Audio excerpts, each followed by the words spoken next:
Hello everyone. Hope कि आप सब बहुत अच्छे होंगे। दोस्तों, आज की इस वीडियो के अंदर हम पार्लियामेंट चैप्टर को पूरा कंप्लीट कर देंगे। हमने लास्ट वीडियो के अंदर क्वेश्चन नंबर 50 तक सॉल्व कर लिया था एक्टिव रिकॉर्ड की मेथड से। अब हम 51 से लेके 115 तक के सारे क्वेश्चन सॉल्व कर देंगे, जिससे आपका पार्लियामेंट चैप्टर लक्ष्मीकांत का पूरा फिनिश हो जाएगा। और यहाँ पर आप पूरा लक्ष्मीकांत का चैप्टर जो है ना रिवाइज कर लोगे, रिकॉल कर लोगे दोस्तों। ठीक है। और यहाँ पर आप प्री और मेंस दोनों ही एग्जाम के लिए प्रिपेयर हो रहे हो दोस्तों, क्योंकि अगर आप इन क्वेश्चन को प्रैक्टिस करते हो तो आप जो है ना इसकी ब्रेन स्टॉर्मिंग भी करना सीख जाओगे, जिससे आपको आंसर राइटिंग करने में बहुत हेल्प मिलेगी। तो क्वेश्चन नंबर 51 से अब स्टार्ट करते हैं दोस्तों, और इसे चैप्टर को फिनिश करते हैं।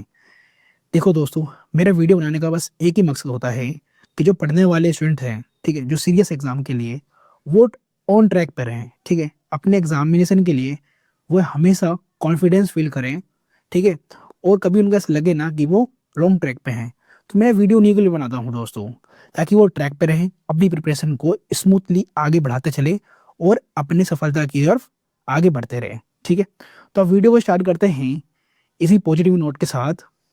Question number 51, what are motions, how are they initiated. तो पूछा गया है कि मोशंस है क्या और उसे इनिशिएट कैसे करते हैं। और देखो दोस्तों, ये आपकी लक्ष्मीकांत की बुक में दे रखा है कि ये मोशंस होते क्या हैं।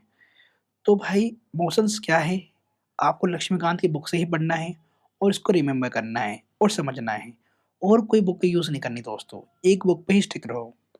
यहाँ पर देखो लक्ष्मीकांत में लिख रखा है कि कोई भी डिस्कशन है ना, अगर आपको किसी मैटर पे करना है और वो मैटर जो है जनरल पब्लिक इंपॉर्टेंस का हो, तो इसको आप पार्लियामेंट के अंदर रख नहीं सकते except on a motion made with the consent of the presiding officer.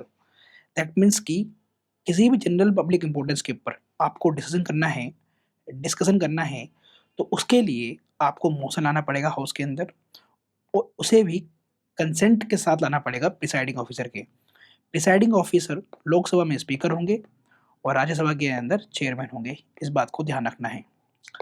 ठीक है, अब आगे देखो, यहाँ बोला है the house expresses its discussion और opinions on various issues through adoption और rejection of motions moved by either ministers और प्राइवेट मेंबर्स। तो इसने बोला कि भैया कोई भी हाउस है, चाहे राज्यसभा हो या लोकसभा हो, वो अपना डिस्कशन या फिर ओपिनियन जो है वेरियस इशू पे दे सकते हैं, है ना, थ्रू अडॉप्शन, या तो उसको अडॉप्ट कर दें या रिजेक्ट कर दें मोशंस को। ठीक है, अब ये मोशन कौन लेकर आ सकता है, तो ये तो मिनिस्टर लेकर आ सकते हैं या प्राइवेट मेंबर्स। अब ये प्राइवेट मेंबर्स कौन होता है, तो जो सिर्फ एमपी होते हैं, एमपी मतलब सिर्फ मेंबर ऑफ पार्लियामेंट होते हैं, वो मिनिस्टर नहीं होते। ठीक है, तो आप ये जान गए कि ये मोशंस क्या होता है ना, और ये इनिशिएट कैसे होगा ये भी आप जान गए। क्वेश्चन नंबर 52 है कि explain substantive motion, substitute motion, subsidiary और सब्सिडरी के टाइप्स भी। तो इसे भी देखो लक्ष्मीकांत से ही। तो यहाँ पर देखो दोस्तों, बोल रखा है कि भैया motion moved by members to raise discussion on various matters fall into three principal categories. First है आपका सब्सटांसिव, सेकंड है सब्स्टिट्यूट, और थर्ड है आपका सब्सिडरी मोशन। तो सब्सटांसिव मोशन क्या होता है दोस्तों, ये एक सेल्फ कंटेंट होता है। देखो यहाँ पर लिखा हुआ है, एक सेल्फ कंटेंट इंडिपेंडेंट प्रपोजल होता है जो डील करता है वेरी इंपॉर्टेंट मैटर से, जैसे कि इम्पीचमेंट ऑफ प्रेसिडेंट, ठीक है, रिमूवल ऑफ चीफ जस्टिस और कमिश्नर। तो इसके ऊपर डिस्कशन जो भी ओपिनियन है वो सब्सटांसिव मोशन लाकर ही करा जा सकता है। ठीक है, तो इसको यहाँ पर लिख लो दोस्तों कि सब्सटांसिव मोशन एक इंडिपेंडेंट मोशन होता है और इंपॉर्टेंट मोशन होता है। देखो यहाँ पर लिख रखा है सेल्फ कंटेंट इंडिपेंडेंट प्रपोजल। ठीक है, तो इंडिपेंडेंट प्रपोजल होता है, और इसके लिए एग्जाम्पल भी डाल दो, जैसे impeachment of president. Substitute motion देख लो, सब्स्टिट्यूट मोशन नाम से पता चल रहा है कि यहाँ पर सब्स्टिट्यूट करने की बात हो रही है। तो ये क्या कौन सा मोशन है, motion that is move in the substitution of an original motion and proposes an alternative to it, if adopted by the house it supersedes the original motion. तो जो ओरिजिनल मोशन है उसको सुपरसीड कर देगा जब substitute motion लेकर आएंगे। ठीक है, तो जो ओरिजिनल मोशन था उसको चेंज कर दिया जाएगा, तो वो होता है आपका सब्स्टिट्यूट मोशन। तो आप सब्स्टिट्यूट मोशन भी जान गए। थर्ड है दोस्तों आपका सब्सिडरी और उसके टाइप्स भी। ठीक है, तो सब्सिडरी और उसके टाइप्स भी। तो सब्सिटरी मोशन क्या होता है, देखो ये मोशन होता है जो कि मूव कर जाता है ना, by itself, that is had no meaning and can not stay the discussion of the house without reference to the original motion और प्रोसीडिंग्स ऑफ द हाउस। और इसको 3 कैटेगरीज में डिवाइड कर सकते हैं, एंसिलरी, सुपरसीडिंग और अमेंडमेंट। अब ये एंसिलरी मोशन क्या होता है, तो एंसिलरी मोशन समझ लो दोस्तों शॉर्ट फॉर्म में कि यहाँ पर नेक्स्ट स्टेप की बात करते हैं हम कि नेक्स्ट स्टेप क्या लेना है, ठीक है, नेचुरल फॉलो अप का एक्शन होता है ये। सुपरसीडिंग में क्या होता है दोस्तों, यहाँ पर हम जो भी डिस्कशन चल रहा है उसको पॉज करना चाहते हैं, स्टॉप करना चाहते हैं और कुछ नए मैटर के ऊपर डिस्कशन करना चाहेंगे, ठीक है। और अमेंडमेंट नाम से चल रहा है, एडिट करने की बात कर रहे हैं, चेंज करने की बात कर रहे हैं, तो कुछ पार्ट को ये एडिट करेगा, ठीक है। 8.6 modify substitute only a part of the original motion, ठीक है। Superseding it is moved in the course of debate और ऑन अनदर इशू, ठीक है। तो जो पहले चल रहा था उसको स्टॉप कर दो, पॉज कर दो और seek to supersede that issue, ठीक है, और नए मैटर पे डिस्कशन करो। एंसिलरी मतलब it is used as regular way of proceedings with various kinds of business.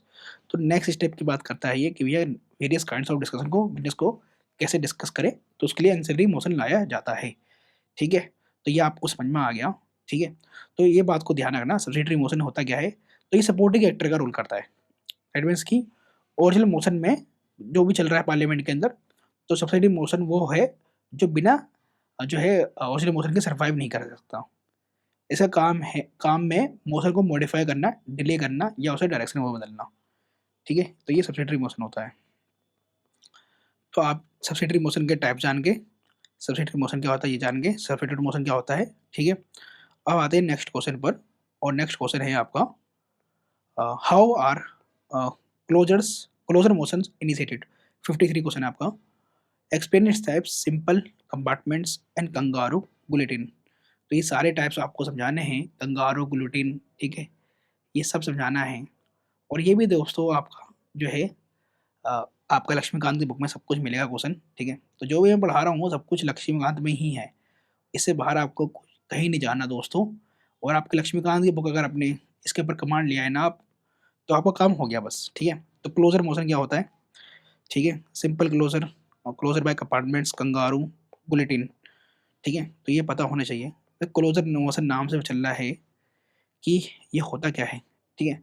तो बातचीत बंद करो और वोट करो। क्लोजर मोशन का मतलब यही होता है कि जो भी बातचीत हो रही थी उसको अब बंद कर दो, स्टॉप देम, है ना, और वोट करने पे आ जाओ, ठीक है, वोटिंग करो, दैट इज क्लोजर मोशन होता है। तो इसके अंदर दो आपको मोशन ध्यान रखना है, एक तो कंगारू और एक गुलेटिन, ये इंपॉर्टेंट है। तो कंगारू में क्या होता है, सिर्फ इंपॉर्टेंट क्लॉजेस पर डिबेट होता है, बाकी जंप कर दो। कंगारू जंप करता है ना, तो सिर्फ important only important only important clauses पर बात होती है, ठीक है।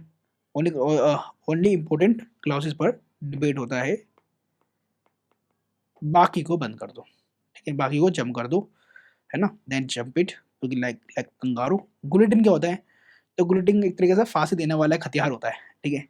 तो टाइम खत्म हो गया तो सारे बचे हुए क्लासेस को बिना डिबेट करे वोट पर डाल दो, ठीक है। तो टाइम नहीं है, टाइम खत्म, ठीक है। तो जो भी टाइम था हमारा वो खत्म हो गया।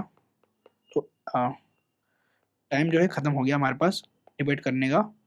तो हम ऐसे में क्या करेंगे, जितने भी क्लासेस थे, ठीक है, जितने भी क्लासेस थे हम क्या करेंगे, उसको बिना डिबेट करे, ठीक है, उस पर डिबेट ना करके उसको वोटिंग के लिए भेज देंगे। उस पर डिबेट नहीं करेंगे, उसको डायरेक्ट वोटिंग के लिए भेज देंगे, ठीक है। तो ये होता है गुलेटिन। तो ये आपको पता होना चाहिए। सिंपल कंपार्टमेंट्री, अब इसको जान लो, सिंपल और कंपार्टमेंट क्या होता है। देखो यहाँ पर लिखा हुआ है simple closure, it is one when a member moves that the matter have been sufficiently discuss be now put to vote. तो सिंपल क्लोजर मतलब सिंपल ही बात कर रहा है कि भैया उसके ऊपर बहुत ज़्यादा डिस्कशन हो गया है, अब उसको वोट करने के लिए भेज दो। कंपार्टमेंट्स मतलब उसको ब्रेक कर दो। It in this case clauses of appeal of a lengthy resolution are group into parts, ठीक है। तो उसको पार्ट्स में ग्रुप कर देते हैं। Before the commencement of the debate covers the part as a whole and the entire part is put to vote, ठीक है। तो जो डिबेट है वो कवर करेगा पूरे पार्ट को ही, उस एंटायर पार्ट पे ही फिर वोट होता है। ठीक है दोस्तों, चलो तो क्लोजर मोशन पास कैसे होता है? It is a motion moved by member to cut short the debate on a matter before the house. If the motion is approved by the house, debate is stopped forthwith and the matter is put to vote. तो ये होता है closure motion, मतलब भाई discussion वगैरह हो गया, debate वगैरह हो गया, अब इसको वोट पे डालो। अब आगे क्वेश्चन नंबर 54, यहाँ पर बोला है what is privilege motion, calling attention motion, what is the difference in the legality of 0R and calling attention motion. तो कॉलिंग अटेंशन मोशन भी पता होना चाहिए दोस्तों आपको, और इम्पोर्टेंट भी है। ठीक है, कॉलिंग अटेंशन मोशन भी पता होना चाहिए और इम्पोर्टेंट भी है। ठीक है, एडजमेंट मोशन भी, और नो कॉन्फिडेंस मोशन भी बहुत इंपॉर्टेंट है, कॉन्फिडेंस मोशन भी। तो आपने नो कॉन्फिडेंस समझ लिया तो कॉन्फिडेंस भी समझ जाओगे। ठीक है, यहाँ पर आपको कॉलिंग अटेंशन मोशन पे ध्यान देना है, बहुत ही इंपॉर्टेंट है आपका। पहले बात तो प्रिविलेज मोशन जानो। तो जब किसी मिनिस्टर ने गलत फैक्ट्स दिए होते हैं ना, तो उनको मतलब प्रिविलेज दिया जाता है। ठीक है, प्रिविलेज मोशन पास किया जाता है, मतलब वहाँ पर जैसे कि यहाँ पर देखो लिखा हुआ है it is concern with the bridge of parliamentary privilege. ठीक है, तो आपने पार्लियामेंट्री प्रिविलेज को ब्रिज किया है, तोड़ा है किसी मिनिस्टर ने, तो it is a moved by a member when he feels that a minister has committed a breach of privilege of the house, one one or more of its members by withholding facts of a case, giving wrong or distorted facts. Its purpose is to censor the concerned minister. तो उसको censoring करी जाती है minister की, तौहीन करी जाती है उस मिनिस्टर की, समझ लो पार्लियामेंट के अंदर खूब तगड़ी बेइज्जती करी जाती है प्रिविलेज मोशन पास करके। अगर ऐसे में कोई मिनिस्टर कोई गलत फैक्ट देता है पार्लियामेंट के अंदर तो, ठीक है, इस बात को ध्यान रखना है, ये होता है प्रिविलेज मोशन। ठीक है, आगे कॉलिंग अटेंशन मोशन, ये भी पता होना चाहिए कॉलिंग अटेंशन मोशन क्या होता है दोस्तों, और आपको एडजमेंट मोशन भी पता होना चाहिए एडजमेंट मोशन क्या होता है। ठीक है, तो ये भी आपको यहाँ पता होना चाहिए, तो इसको भी डिस्कस करते हैं।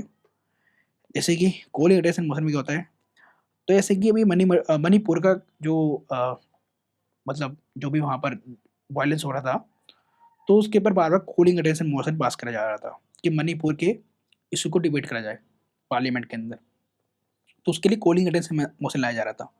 तो ये होता क्या है, it is introduced in the parliament by a member to call the attention of a minister on a matter of urgent public importance. तो उसको बोला गया था मणिपुर के इशू को कि अर्जेंट पब्लिक इंपॉर्टेंस है। ठीक है, क्योंकि वहाँ पर बहुत ज़्यादा पेड़ तरीके का वायलेंस हो रहा था दोस्तों। ठीक है, and to seek an authoritative statement from him on that matter like the zero R, it is also an Indian innovation। ठीक है, ये भी ध्यान रखना, जैसे जीरो आर एक इंडियन इनोवेशन है, ऐसे ही आपका कॉलिंग अटेंशन मोशन भी इंडियन इनोवेशन है जो अर्जेंट पब्लिक इंपोर्टेंस के ऊपर डिस्कशन करना चाहते हैं। ठीक है, एक मिनिस्टर का उसकी तरफ अटेंशन लाना चाहते हैं। ठीक है, इन parliamentary procedure has been existence in the 1954. However, unlike the zero R, it is mentioned in the rules of procedure। ठीक है, तो जीरो आर तो भैया मेंशन नहीं है आपका रूल्स ऑफ प्रोसीजर के अंदर, बट कॉलिंग अटेंशन मोशन जो है मेंशन है। तो लीगैलिटी के ऊपर बात हुई थी, तो लीगैलिटी ध्यान रखना, कॉलिंग अटेंशन मोशन आपका किसके अंदर मेंशन है, आपका रूल्स के अंदर मेंशन है। ठीक है, कौन से रूल्स में, तो रूल्स ऑफ प्रोसीजर के अंदर मेंशन है। ठीक है, रूल्स ऑफ प्रोसीजर के अंदर मेंशन है, लेकिन जीरो आर नॉट मेंशन। ठीक है, एक बात और, दोनों का दोनों क्या है, इंडियन इनोवेशन है, मतलब इंडिया ने ही इसे इनोवेट किया है। ठीक है, इस बात को ध्यान रखना है। तो कॉलिंग अटेंशन मोशन क्या है, अर्जेंट पब्लिक इंपोर्टेंस के ऊपर ध्यान लाना चाहता है मिनिस्टर का।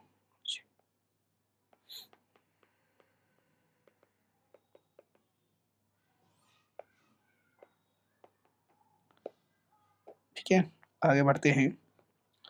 क्वेश्चन नंबर 55, यहाँ पर बोला है how many members need to support adjournment motion, is it allowed in the both houses, how long can the discussion on it last, what are the some important restriction on it.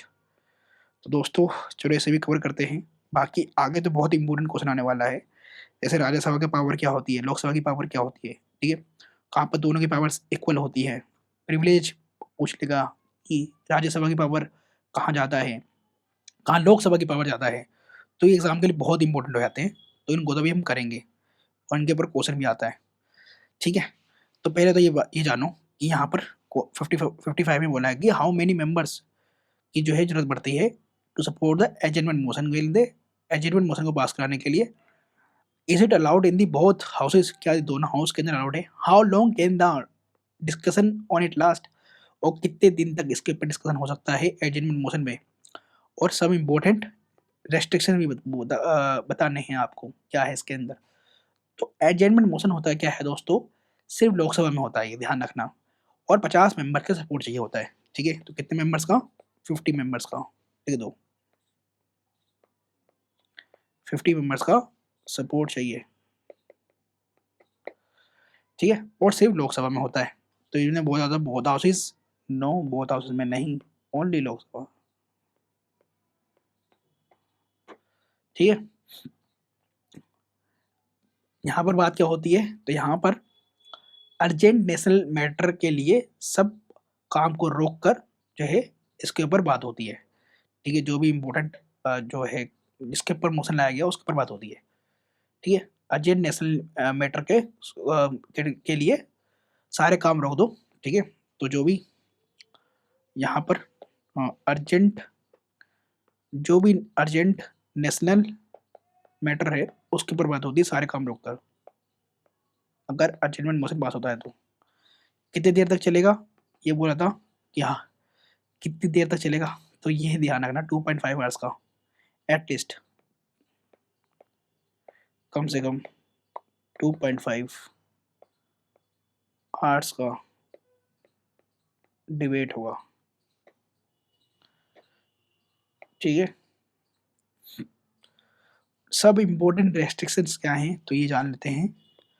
देखो adjournment motion में यहाँ पर लिखा हुआ है attention to of the house to the definite matter of urgent public importance, और support चाहिए यहाँ पर 50 मेंबर्स का, और ये इंटरप्ट करता है normal business of the house को, है ना? और ये एक एक्स्ट्रा ऑर्डिनरी डिवाइस है, it involves an element of censure against the government and hence Rajya Sabha is not permitted to make use of this device, क्योंकि सेंसर अगेंस्ट द गवर्नमेंट सिर्फ लोकसभा कर सकती है, क्योंकि नो कॉन्फिडेंस मोशन जो है सिर्फ लोकसभा के अंदर ही पास हो सकता है, ठीक है? तो इस बात को ध्यान रखना। तो यहाँ पर लिखा हुआ है कितनी देर तक चलेगा, तो not less than 2 hours and 30 minutes, ठीक है? और यहाँ पर फॉलोइंग रेस्ट्रिक्शन बता रखे हैं, तो ये देखो 7 रेस्ट्रिक्शन दे रखे हैं यहाँ पर।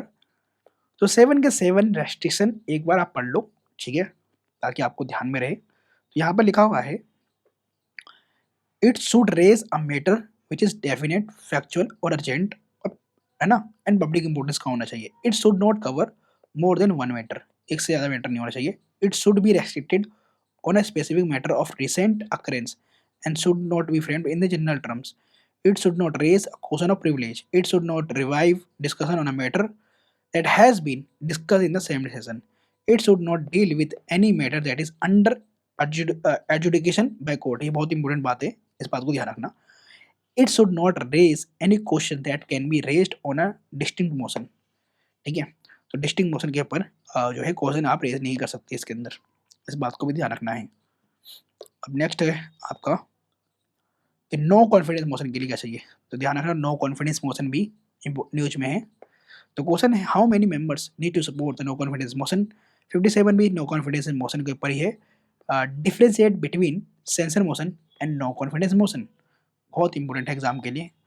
तो नो कॉन्फिडेंस मोशन होता क्या है, इसको डायरेक्ट हम लक्ष्मीकांत से पढ़ेंगे। तो आर्टिकल 75 कहता है कॉन्स्टिट्यूशन का कि जो काउंसिल ऑफ मिनिस्टर हैं वो कलेक्टिवली रिस्पॉन्सिबल होंगे लोकसभा के, ये बात को ध्यान रखना है, लोकसभा लिखा हुआ है यहाँ पर, राज्यसभा नहीं, ठीक है? ये कौन बोल रहा है, तो आर्टिकल 75 कहता है it means that ministry stays in the office as long as it enjoys the confidence of the majority of the members of the Lok Sabha. In other words Lok Sabha can remove the ministry from office by passing no confidence motion. The motion needs to support 50 members of to be admitted, तो 50 member की जरूरत पड़ेगी अगर इसको house के अंदर admit करना है। तो कितने मेंबर्स की जरूरत पड़ेगी, 50 मेंबर्स, ठीक है? तो नो कॉन्फिडेंस मोशन जान के आर्टिकल 75 के बारे में आपको पता होगा, ठीक है? तो पूरी सरकार गिरा सकते हो आप, ठीक है? और रीज़न इसमें बताना ज़रूरी नहीं होता, किस रीज़न के लिए आप लेकर आए हो, ठीक है, नो कॉन्फिडेंस मोशन। अब आपको सेंसर मोशन नहीं बताना चाहिए, तो किसी स्पेसिफिक पॉलिसी, है ना, या मिनिस्टर को डाँटने के लिए लाया जाता है, ठीक है? किसी स्पेसिफिक पॉलिसी, आपने कोई ऐसी पॉलिसी लेकर आ गए, जो चीज़ सही नहीं लगी, ठीक है, पार्लियामेंट के मेंबर्स को, या फिर किसी मिनिस्टर को डाँटने के लिए, कोई गलत काम कर रहा है, तो अगर ये पास हो जाए, तो गवर्नमेंट को रिज़ाइन करने की ज़रूरत तो नहीं होती, लेकिन उनकी तौहीन हो जाती है, ठीक है, सेंसर मोशन में। लेकिन नो कॉन्फिडेंस मोशन में भैया रिज़ाइन करना पड़ जाता है, गवर्नमेंट चली जाती है, पूरी काउंसिल ऑफ मिनिस्टर ही चली जाती है, ठीक है? तो कॉन्फिडेंस मोशन क्या होता है? कॉन्फिडेंस मोशन इसका नो कॉन्फिडेंस का जस्ट अपोज़िट, कि आपके पास कॉन्फिडेंस है तो आप गवर्नमेंट चला सकते हो, ठीक है? ये बात कह रहा है, ठीक है? तो ये काम होता है हंग असेंबली की टाइम पे, ठीक है? तो मेजॉरिटी प्रूफ करनी होती है ना? तो उसके लिए कॉन्फिडेंस मोशन पास कराना पड़ता है हाउस के अंदर, और यहाँ पर सपोर्ट चाहिए होता है, ठीक है? अ, सही मेंबर्स का, मतलब जितनी आपको ज़रूरत पड़ती है हाउस के अंदर गवर्नमेंट बनाने के लिए। सेंसर मोशन क्या है? It is different from no confidence motion, और ये देखो टेबल दे रखा होगा, इस टेबल में बता रखा होगा कि सेंसर मोशन और नो कॉन्फिडेंस मोशन में क्या डिफरेंस है। तो इसको भी एक बार ऊपर-ऊपर से पढ़ लेते हैं फटाफट। तो it should state the reasons for adoption in the Lok Sabha. तो यहाँ पर रीजन चाहिए कि किस बिहाफ के ऊपर आप सेंसर मोशन पास करना चाहते हो। लेकिन इसमें नहीं ज़रूरत, ठीक है, नो कॉन्फिडेंस मोशन में।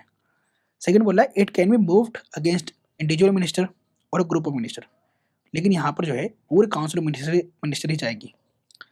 ये कह रहा है it move for censoring council of minister for specific policies and actions. लेकिन ये जो है कॉन्फिडेंस मोशन के लिए होता है, ठीक है? अगर काउंसिल ऑफ मिनिस्टर्स के पास, पीएम के पास कॉन्फिडेंस मोशन नहीं है, तो उनकी सरकार जाएगी, उनके पास सपोर्ट नहीं रहा, ठीक है, हाउस के अंदर। If it is pass in the Lok Sabha, the council of minister need not to resign from the office, but यहाँ पर रिजाइन करना पड़ेगा अगर ये पास हो गया तो, नो कॉन्फिडेंस मोशन, ठीक है? आगे बढ़ते हैं। क्वेश्चन नंबर 58 कह रहा है, 58 के अंदर कि when does president address parliament, how is this discussed in the parliament, does it need to be pass in the house? तो ये भी क्वेश्चन बहुत अच्छा है दोस्तों, इसे भी कंप्लीट करते हैं 58 को भी। तो यहाँ पर बोला है प्रेसिडेंट कब एड्रेस करते हैं, तो हर साल का पहला सेशन और नई लोकसभा का पहला सेशन, ठीक है? तो एवरी ईयर, ठीक है, एवरी ईयर का न्यू सेशन, या बोल सकते हो हर साल का पहला सेशन, ठीक है? तो first session of the house,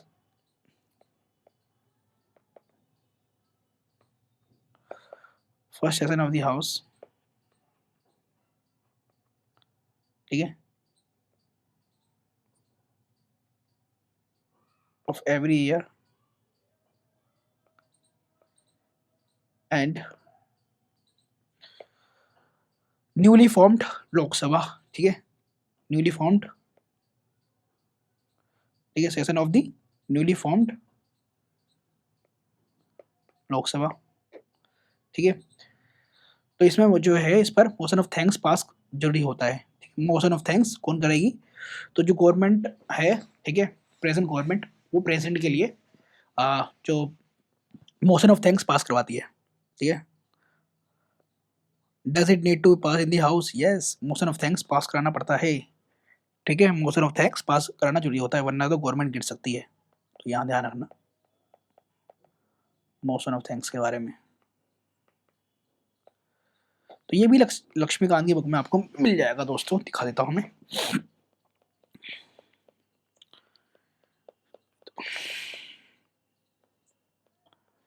ये लेजिस्लेटिव प्रोसीजर के बारे में लिखा हुआ है, और आगे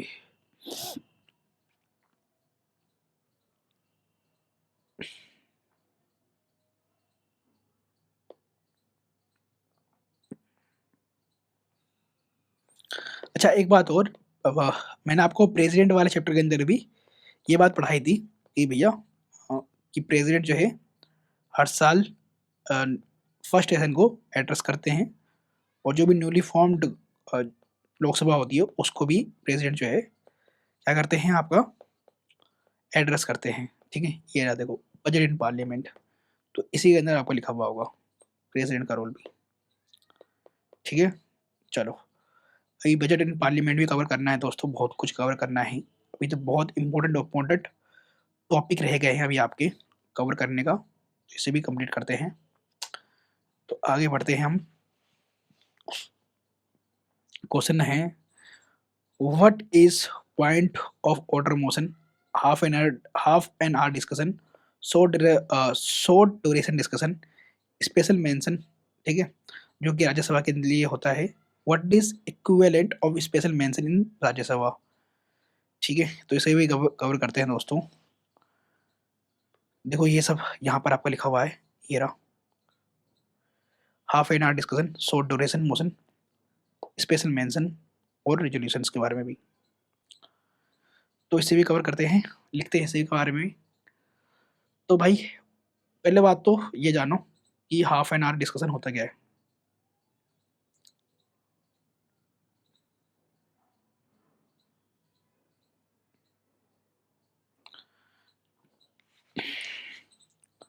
तो यहाँ पर देखते हैं दोस्तों, ये लिखा हुआ है it is meant for discussing a matter of sufficient public importance. तो यहाँ पर हम सफिशिएंट पब्लिक इंपोर्टेंस मतलब पब्लिक इंपोर्टेंस का जो मैटर है उसके ऊपर हम डिस्कशन करते हैं हाफ एन आवर डिस्कशन में।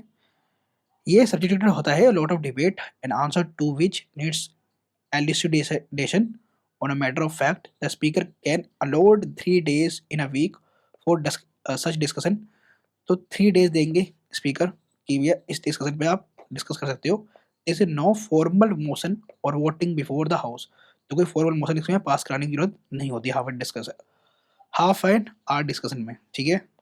शॉर्ट ड्यूरेशन डिस्कशन क्या होता है, it is also known as 2 hour discussion, as the time allotted for such a discussion should not exceed 2 hours. The members of parliament can raise such discussion on a matter of urgent public importance. The speaker can allot 2 days in a week for such discussion. There is neither a formal notion before the house nor voting. This device has been in existence in 1953. तो short duration motion भी cover कर लिया आपने। Special mention क्या है, तो इसके बारे में भी जानो। A matter which is not a point of order, तो मतलब स्पेशल मेंशन है, देखो नाम से पता चल रहा होगा आपका दोस्तों, यहाँ पर स्पेशल मेंशन करा जाता है। तो मैटर जो कि पॉइंट ऑफ ऑर्डर नहीं है, which is not a point of order और which can not be raised during question hour, तो यहाँ पर क्वेश्चन आवर के टाइम पे डिस्कशन नहीं करा सकता, और हाफ एन आवर के डिस्कशन भी, ठीक है। शॉर्ट ड्यूरेशन डिस्कशन और अंडर अजेंडमेंट motion calling attention notice under any rule of the house can be raised under this special mention in the Rajya Sabha. It is equivalent procedure device in the Lok Sabha is known as notice mentioned in the under rule 377. तो ये समझो which is not a point of order। देखो special mention क्या होता है, जो कि एक पॉइंट ऑफ ऑर्डर नहीं है, और which can not be raise during question hour, तो क्वेश्चन आवर के टाइम पे ये डिस्कशन नहीं करा सकता, half an hour short duration में भी, ठीक है, अंडर एजेंडा मोशन में भी, कोई रेज नोटिस में भी, ठीक है। तो can be raise under the special mention in the Rajya Sabha. देखो स्पेशल मेंशन आपको राज्यसभा के अंदर देखने को मिलेगा, रीजन क्या है, क्योंकि ये सारे टूल्स जो है लोकसभा के हैं, राज्यसभा के नहीं है।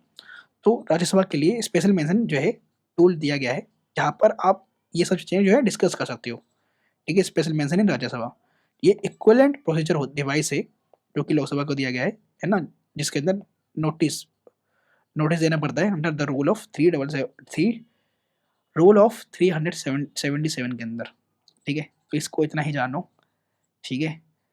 बाकी पॉइंट ऑफ ऑर्डर क्या होता है दोस्तों, जब कोई मेंबर बोले कि हाउस रूल्स के हिसाब से नहीं चल रहा, तो इस पर डिबेट नहीं होती, ठीक है। तो इस बात को ध्यान रखना है।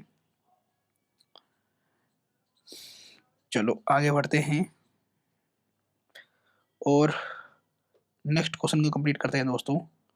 59 भी कंप्लीट कर लिया। Question number 60, what are resolution can they be withdrawn by member who proposed it, differentiate between private members versus government versus statutory resolutions। तो इसे भी कंप्लीट करते हैं कि भैया पहले तो ये बताओ रेजोल्यूशन होता क्या है। तो दोस्तों रेजोल्यूशन एक ऐसा फॉर्मल तरीका है जिसे हाउस अपना ओपिनियन एक्सप्रेस करता है किसी जनरल पब्लिक इंटरेस्ट के मैटर पर, ठीक है। अब विड्रॉवल कर सकता है सेम मेंबर, ये बात करिए जिसने प्रपोज किया है, तो हाँ, जो लेकर आया है वो उसे विड्रॉल भी कर सकता है। हाँ, जिस मेंबर ने प्रपोज किया है वो इसे विड्रॉल भी कर सकता है, पर सिर्फ हाउस की परमिशन से। ठीक है, तो लीव पटिशन डालनी पड़ेगी तब जाके ही कर सकता है वो इसे विड्रॉल, हाउस की परमिशन चाहिए होगी। अब इसके अंदर differentiate between the private, government and स्टेटरी। तो ध्यान रखना, प्राइवेट मेंबर्स बिल का मतलब क्या हो गया, सिर्फ वो एक मेंबर ऑफ पार्लियामेंट है, मेंबर मिनिस्टर नहीं है, तो नॉन मिनिस्टर एमपी। और ऐसे वाले जो मिनिस्टर होते हैं या फिर नॉन मिनिस्टर एमपी होते हैं, प्राइवेट मेंबर होते हैं, वो सिर्फ फ्राइडे को जो है इनका जो है रेजोल्यूशन वो लेकर आ सकते हैं। ठीक है, जो भी रेजोल्यूशन है वो सिर्फ फ्राइडे वाले दिन ही लेकर आ सकते हैं, उसी दिन डिस्कशन होगा इनका। अब गवर्नमेंट का मतलब हो गया जो मिनिस्टर लेकर आ रहे हैं रेजोल्यूशन, जो मिनिस्टर लेकर आते हैं। ठीक है, तो गवर्नमेंट की पॉलिसी या वर्क को अप्रूवल कराने के लिए ये लेकर आते हैं, तो ये ओल्ड डे होता है, ओल्ड डे। स्टेचुटरी का मतलब आइदर, मतलब यहाँ पर क्या होता है दोस्तों, स्टेचुटरी का मतलब इसके अंदर प्राइवेट मेंबर भी लिखा सकते हैं और मिनिस्टर भी लिखा सकते हैं। अब ये किसी मतलब कॉन्स्टिट्यूशन के ना किसी एक्ट के प्रोविजन के अंडर लाया जा सकता है। ठीक है, जैसे रिमूविंग अ जज, जज को रिमूव करने के लिए। ठीक है, तो ये कॉन्स्टिट्यूशन के अंडर जो भी प्रोविजन है उसके अंडर में लाया जाता है। ठीक है, तो ये बात का ध्यान रखना है। अब क्वेश्चन नंबर 61 देखो, how resolution different from motions. अब एक बात और देखो, रेजोल्यूशन यहाँ से आपको पढ़ना भी है दोस्तों, लक्ष्मीकांत की बुक से। अगर आपको याद नहीं है तो फिर पढ़ना पड़ेगा। ठीक है, फिर आपको पढ़ना पड़ेगा। Private members bill, government resolution, statutory resolution. Resolution are different from motion in the following respects. देखो यहाँ लिख रखा है, all resolution come into category of substantive motions. That is to say, every resolution is a particular type of motion. तो कोई भी resolution है वो motion कहलाएगा, but all motions need not necessarily substantive. तो सारे motions substantive नहीं होते, इसकी वजह से वो resolution भी नहीं कहलाएंगे। All motions are not necessary uh, to put to vote of the house, whereas all resolution are required to be voted upon. ठीक है, तो इस बात को ध्यान रखना है।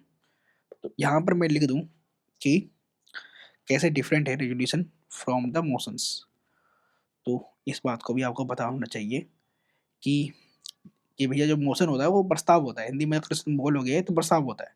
तो इस बात को यहाँ पर लिख देते हैं हम, चलो यहाँ लिख देते हैं कि जो all resolution are substantive motions, ये लक्ष्मीकांत में लिखा हुआ है। ठीक है, but all motions are not resolutions, क्योंकि सारे मोशन सब्सटेंसिव नहीं होते। ठीक है, इस बात को ध्यान रखना है।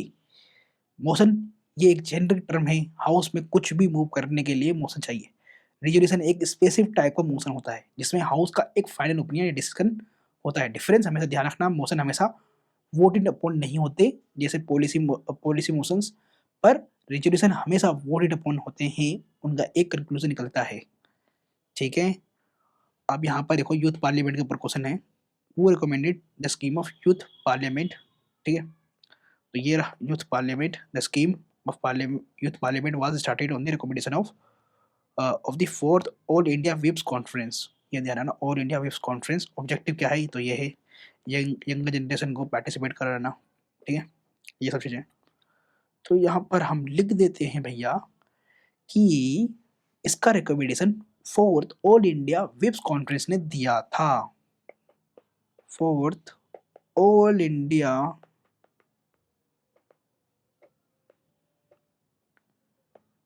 विप्स कॉन्फ्रेंस, ठीक है, ऑल इंडिया विप्स कॉन्फ्रेंस ने दिया था, इस बात को ध्यान रखना है। 63 differentiate between the private members bill, government bills, how much notice is required for the both।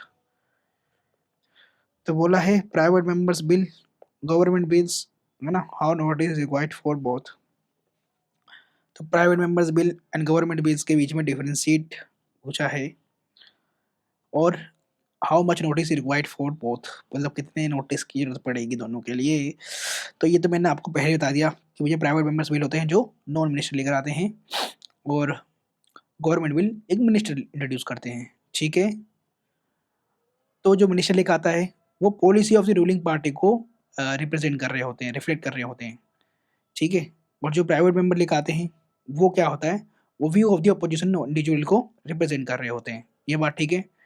अब नोटिस कितना चाहिए, मतलब कितने दिन का नोटिस चाहिए, तो इसमें यूजुअली जो है गवर्नमेंट बिल्स के अंदर 7 डेज का चाहिए होता है, ठीक है। और इसमें 1 मंथ नोटिस चाहिए होता है, यहाँ पर लिख लो 1 मंथ नोटिस देना पड़ता है उसको, ठीक है।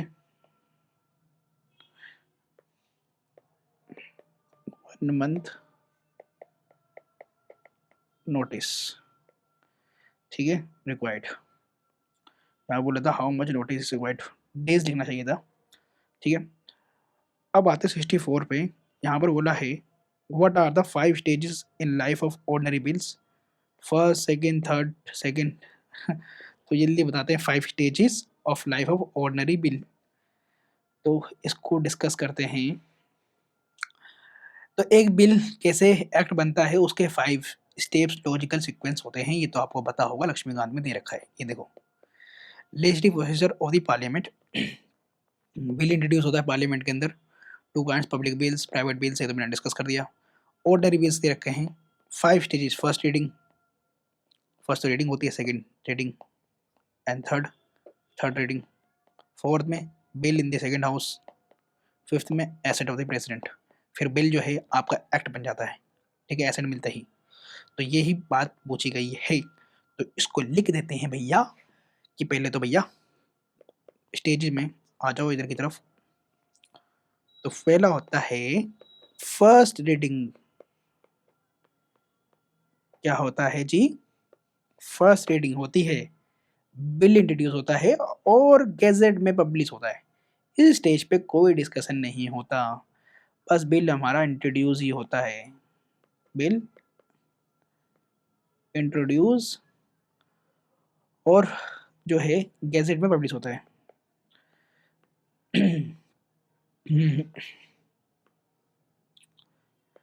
गैजेट में पब्लिश होता है,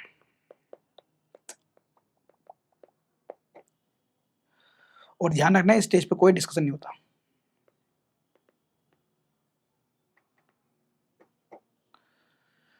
सेकंड है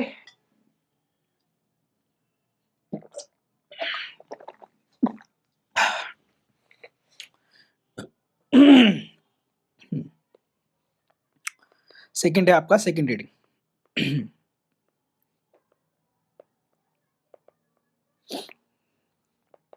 इसमें क्या होता है, ये सबसे इंपॉर्टेंट स्टेज है। कैसे, देखो, क्योंकि इसमें क्लाउज बाय क्लाउज जो है डिस्कशन होता है,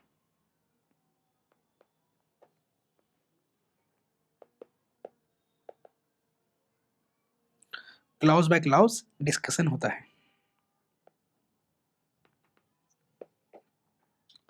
तो इसमें 3 सब पार्ट्स होते हैं डिस्कशन के। फर्स्ट, एक तो जनरल डिस्कशन,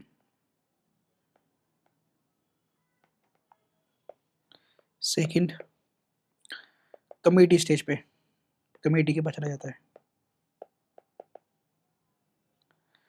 डिटेल्ड स्क्रूटनी होती है यहाँ पर।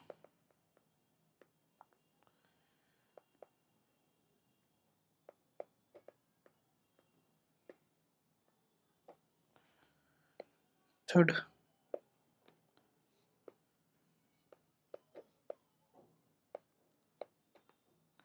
कंसिडरेशन स्टेज,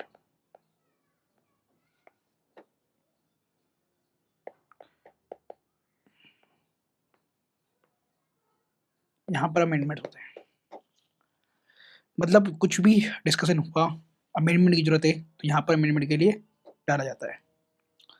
थर्ड रीडिंग,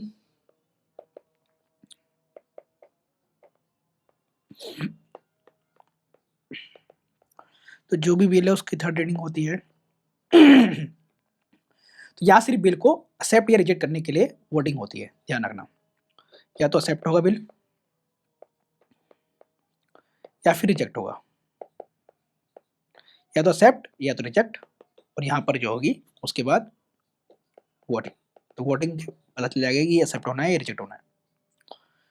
और यहाँ पर कोई अमेंडमेंट्स अलाउड नहीं होता, ध्यान रखना, नो अमेंडमेंट्स अलाउड। कोई अमेंडमेंट जो भी होना था कंसिडरेशन स्टेज पे होगा, तो no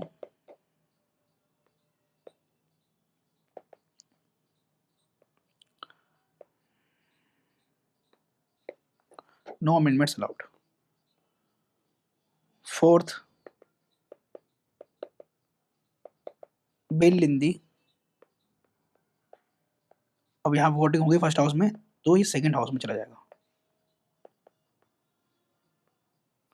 bill in the second house. तो दूसरा हाउस में भी वही, मतलब वही ऊपर के 3 स्टेप जो है रिपीट होते हैं, ठीक है, सेकंड हाउस में भी ऊपर के तीनों स्टेप जो है सेकंड हाउस में फिर रिपीट होंगे, ठीक है। तो यहाँ पर अब 3 जो भी यहाँ पर हमने करा है फर्स्ट हाउस के अंदर स्टेप्स लिए हैं, वो तीनों के तीनों स्टेप्स रिपीट होंगे यहाँ पर।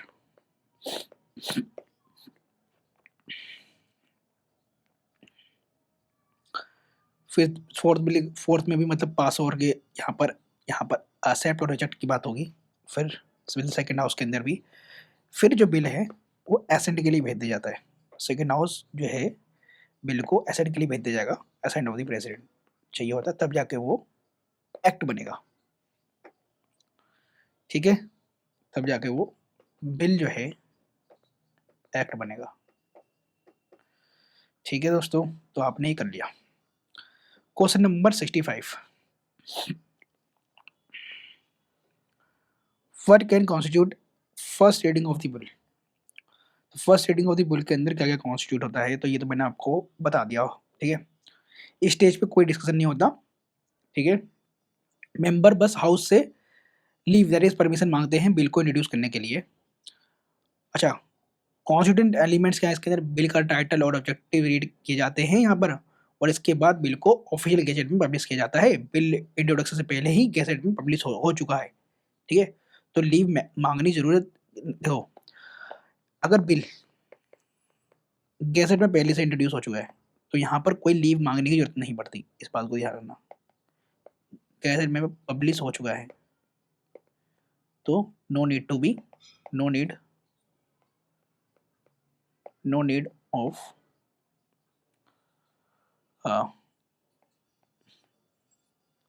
लीव परमिशन, ठीक है, ध्यान रखना। क्वेश्चन नंबर 66 बहुत अच्छा क्वेश्चन है, बहुत बार आ भी चुका है PYQ, ठीक है। Which articles govern money bills, what matters call for the money bill, what matters are excluded from it, ठीक है। चलो लिखते हैं इसका आंसर, इंपॉर्टेंट है आपके एग्जाम के लिए दोस्तों। तो मनी बिल आर्टिकल 110, ठीक है। तो क्या डील करता है मनी बिल से, तो क्या क्या मैटर्स इंक्लूड है इसके अंदर, तो मैटर्स पता होना चाहिए। लक्ष्मीकांत में लिखा हुआ है, ये देखो money bill article 110 constitution deal with the definition of money bill, state that bill is deemed to be money bill if it contains only provision dealing with any of the following, ठीक है। Any of the following ध्यान रखना, any of the following है, ठीक है। तो जो भी ये सब लिखे हुए हैं अगर ये डील करेगा तो वो मनी बिल कहलाएगा। फिर फाइनेंशियल बिल क्या होता है इसके बारे में भी है, तो मैं इसको शॉर्ट फॉर्म में लिख देता हूँ, ठीक है। तो टैक्सेस का क्या, इम्पोजिशन, तो टैक्सेस के बारे में बात कर रहा है, उसके इम्पोजिशन की बात कर रहा है, तो ये मनी बिल कराएगा, ठीक है। उसके एबोलिशन की बात कर रहा है तब भी ये मनी बिल कराएगा, ठीक है। गवर्नमेंट की बोरिंग की बात कर रहा है, ठीक है, गवर्नमेंट बोरिंग की बात कर रहा है तब मनी बिल में आएगा। CFI की बात हो रही है तब मनी बिल, पैसे निकालना डालना सब कुछ।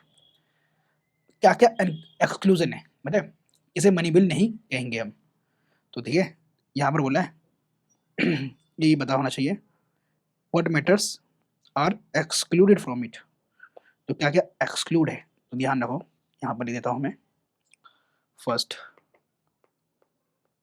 लोकल टैक्सेस, ये लोकल टैक्सेस जैसे म्यूनिसिपैलिटी लगाती है, ये सब है ना, पंचायत ये सब। सेकंड, फाइन्स एंड पेनल्टीज, ये सब नहीं आएगा। फाइन्स या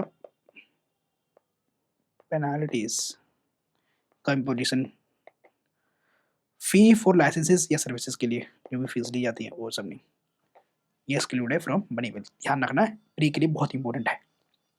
67, कैन मनी बिल भी introduce by a non minister, money bill को क्या नॉन मिनिस्टर इंट्रोड्यूस कर सकते हैं, तो ये ध्यान रखना भैया, नहीं कर सकते, बिल्कुल नहीं कर सकते, नो, लिख दो यहाँ पर नो जी, नो, उनके पास इतनी पावर ना कि मनी बिल को इंट्रोड्यूस करे। मनी बिल पब्लिक बिल होता है और मतलब गवर्नमेंट की फिजिकल पॉलिसी का पार्ट है ये, तो इसलिए इसे एक मिनिस्टर ही इंट्रोड्यूस कर सकते हैं, ठीक है, और इसके लिए प्रेसिडेंट की प्रायर रिकमेंडेशन चाहिए होती है, ठीक है, तो प्रेसिडेंट की यहाँ पर prior prior recommendation of president is required, ठीक है, पॉइंट टू बी नोटिस्ड।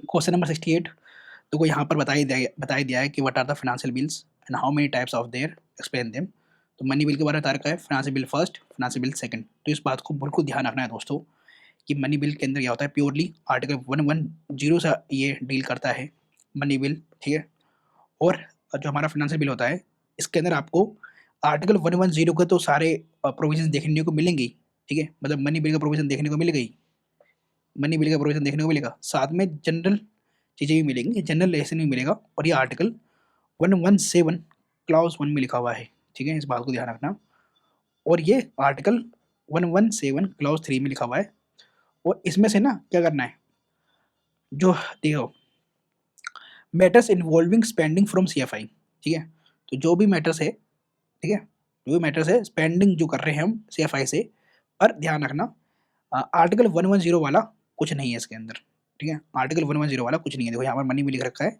यहाँ पर नो मनी बिल, ठीक है, यहाँ पर लिख देता हूँ कुछ भी नहीं है मनी बिल वाला, नो मनी बिल, ठीक है, इस बात को ध्यान रखना।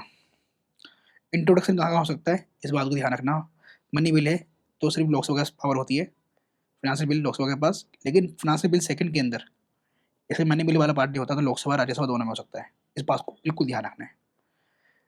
प्रेसिडेंट का रिकमेंडेशन चाहिए इसमें, तो यस यस, इस वाले में दोनों हाउस में होता है, तो इसमें राज्यसभा के पास पावर है, तो इसमें नहीं है, राज्यसभा का रोल इसमें नहीं है, इसमें नहीं है, ठीक है, इसमें अमेंड रिजेक्ट कर सकते हैं, ठीक है, मनी बिल में तो भैया अमेंड रिजेक्ट तो होता ही नहीं है, ठीक है, राज्यसभा इसके अंदर अमेंड रिजेक्ट कर सकती है फाइनेंस बिल को, और इसमें भी कर सकती है फाइनेंस बिल को, ज्वाइंट सेटिंग मनी बिल में हो ही नहीं सकता, इन दोनों में हो सकता है। 23 का PYQ भी है। एसेंट यहाँ पहले ही विथहोल्ड दे दिया तो प्रेसिडेंट को एसेंट देना ही पड़ता है, ठीक है, यहाँ पर रिटर्न कर सकते हैं प्रेसिडेंट साहब। एक्सेप्शन, तो इन दोनों में कोई एक्सेप्शन नहीं है, लेकिन इस बारे में moving amend other than the reduction abolition of tax needs to be president approval in the Lok Sabha, ठीक है,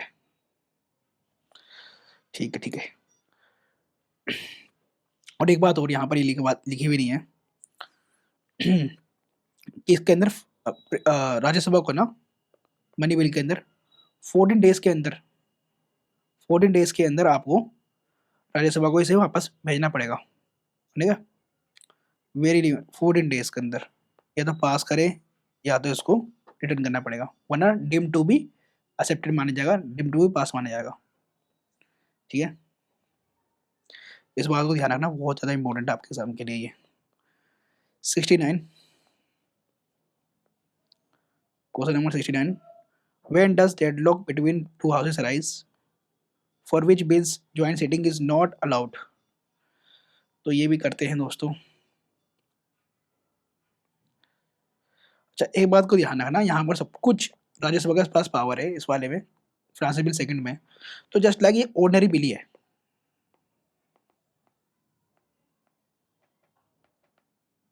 ठीक है, इसको ऑर्डिनरी बिल की तरह ही ट्रीट होता है ये।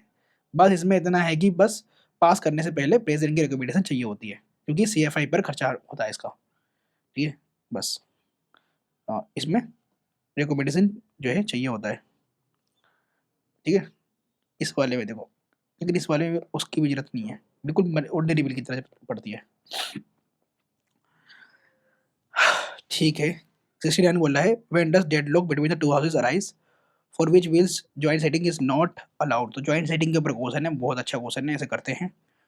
तो डेडलॉक होने के बाद तो भैया जॉइंट सेटिंग ही होती है, और डेडलॉक कब होगा, किसी एक हाउस में पास हो गया, दूसरे में नहीं हुआ, ठीक है, या दूसरे में हाउस में रिजेक्ट कर दिया, तो वन ऑफ द हाउस के अंदर ये रिजेक्ट हो जाए, तब डेडलॉक रिजेक्ट हो जाए, या फिर एग्री ना हो दोनों में से कोई सा भी एक हाउस, ठीक है, अमेंडमेंट्स पर, क्योंकि दूसरे हाउस ने 3 मंथ्स तक,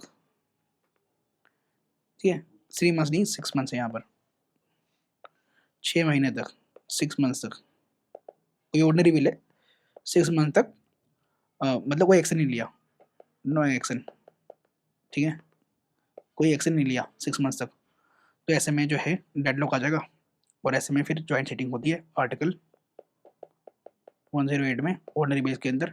और फिर उस ज्वाइंट सेटिंग के अंदर ध्यान रखना स्पीकर डिसाइड करते हैं ऑफ लोकसभा, और यहाँ पर बोला कब ज्वाइंट सेटिंग नॉट अलाउड, तो भैया ध्यान रखना मनी बिल के अंदर नहीं है, क्योंकि इस लोकसभा की पूरी सुपरमेसी होती है मनी बिल के अंदर, तो फिर ध्यान रखना मनी बिल।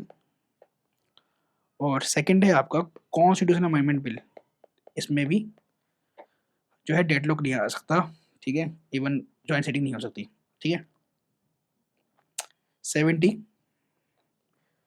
क्वेश्चन नंबर 70 लिखा हुआ है what happens to a bill once president notifies his intention to summon joint sitting, ठीक है। 71 फिर ज्वाइंट सिटिंग के ऊपर क्वेश्चन है what is the chain of command at a joint sitting, does chairman of Rajya Sabha preside over in any case, no. तो इस बात को जानते हैं, मैंने पहले बता दिया, ठीक है। 72 कह रहा है under whose rules joint sitting is governed Lok Sabha और Rajya Sabha, what is the quorum requirement। 73 joint sitting even been called for, where does those bills, ठीक है। और 75 74 भी देखो can new amendments to a bill be proposed at a joint sitting। तो joint setting के ऊपर 74 तक का क्वेश्चन है, तो इनको एक साथ कवर करते हैं, है ना, फिर आपको समझ में आ जाएगा, फिर आगे बढ़ेंगे। अब तो खत्म ही होने वाला है एक तरीके से ये चैप्टर, ठीक है। तो करते हैं से 70 वाला क्वेश्चन। भैया देखो इफेक्ट ऑफ ज्वाइंट सेटिंग का जो नोटिफिकेशन है, ध्यान रखना जब प्रेसिडेंट ज्वाइंट सेटिंग बुला लेते हैं तो कोई भी हाउस उस बिल पर आगे प्रोसीड नहीं कर सकता, ठीक है। What happens to the bill once president notifies his intention to summon joint sitting, तो कोई हाउस उस पर कोई एक्शन नहीं लेगा, ठीक है, प्रेसिडेंट नोटिफाई करेंगे ज्वाइंट सेटिंग के लिए। तो ध्यान रखना लॉजिक ये है कि एक बार सम्मन हो गया तो अब फैसला ज्वाइंट सेटिंग में ही होगा, अगर इस बीच में लोकसभा डिसॉल्व हो गई तब भी ज्वाइंट सेटिंग होगी, आर्टिकल 108 के अंदर ये एक्सेप्शन लिखा हुआ है, ठीक है, तब भी ज्वाइंट सेटिंग होगी अगर इवन लोकसभा डिसॉल्व भी हो गया, ठीक है। तो 70 हो गया हमारा। 71 कमांड कौन करते हैं, स्पीकर करते हैं, ये बात मैंने आपको पहले ही बता दिया था, राज्यसभा चेयरमैन नहीं करेंगे, ठीक है। तो लोकसभा क्या स्पीकर प्रिसाइड करता है, अगर स्पीकर एब्सेंट है तो डिप्टी स्पीकर करेंगे, अगर वो भी एसेंट मतलब ध्यान रखना एब्सेंट हैं तो डिप्टी चेयरमैन ऑफ राज्यसभा करेंगे फिर देखो ऐसा होगा speaker absent then deputy speaker, अगर डिप्टी स्पीकर भी एब्सेंट देन कौन करेंगे, चेयरमैन ऑफ राज्यसभा, फिर करेंगे चेयरमैन ऑफ राज्यसभा, ठीक है। तो यहाँ पर लिखा हुआ था कह रहा ओवर एन एनी केस में तो है, ध्यान रखना जब दोनों ही एब्सेंट होंगे तब करेंगे, ठीक है। तो चेयरमैन वाइस प्रेसिडेंट होते हैं, किसी भी हाउस के मेंबर नहीं होते, इसलिए वो ज्वाइंट सेटिंग में डिसाइड नहीं करते, इस बात को ध्यान रखना। 72 यहाँ पर लिखा हुआ है रूल्स एंड कोरम क्या होगा ज्वाइंट सेटिंग का, तो ध्यान रखना ज्वाइंट सीटिंग जो है लोकसभा के रूल्स प्रोसीजर से चलती है, राज्यसभा के नहीं, ठीक है। तो लोकसभा के चलेगी, राज्यसभा के नहीं। क्वारम क्या होगा? क्वारम क्या होगा? तो total members of the both houses का 1/10 होना चाहिए। 1/10 1/10 किसका? बोथ हाउसेस का। Total members of both houses. Total members of both houses.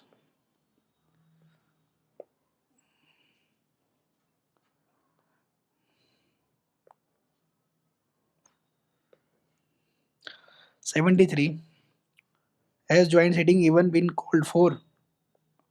What were those bills? तो कब कब जॉइंट सेटिंग बुलाया गया? तो हाँ जी, बुलाया गया है, 3 बार बुला चुका है जॉइंट सेटिंग। आपके मतलब लक्ष्मीकांत में भी लिखा हुआ है ये, ठीक है? तो एक तो डाउरी वाला केस, देखो डाउरी गाली के लिए जॉइंट सेटिंग मंगाना पड़ गया, डाउरी को एबोलिश कराने के लिए। हमारे यहाँ के नेता देख लो कितने महान हैं, ठीक है? हमारे यहाँ के नेता कितने महान नेता हैं, चप्पल से मारना चाहिए इनको मुँह मुँह पे। डाउरी प्रोहिबिशन बिल 1961, 1961 के टाइम पे भी ऐसा हो गया, जॉइंट सेटिंग करानी पड़ गई डाउरी को प्रोहिबिट कराने के लिए, बताओ। सेकंड, बैंकिंग सर्विस कमीशन, जो कि अब रिपील हो चुका है।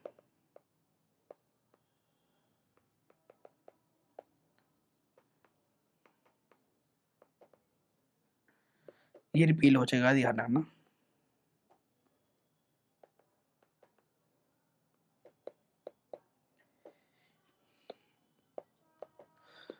प्रिवेंशन ऑफ टेररिज्म बिल, कोटा, मतलब टेररिज्म को प्रिवेंट करने के लिए भी मैं ज्वाइंट सेटिंग बनानी पड़ गई।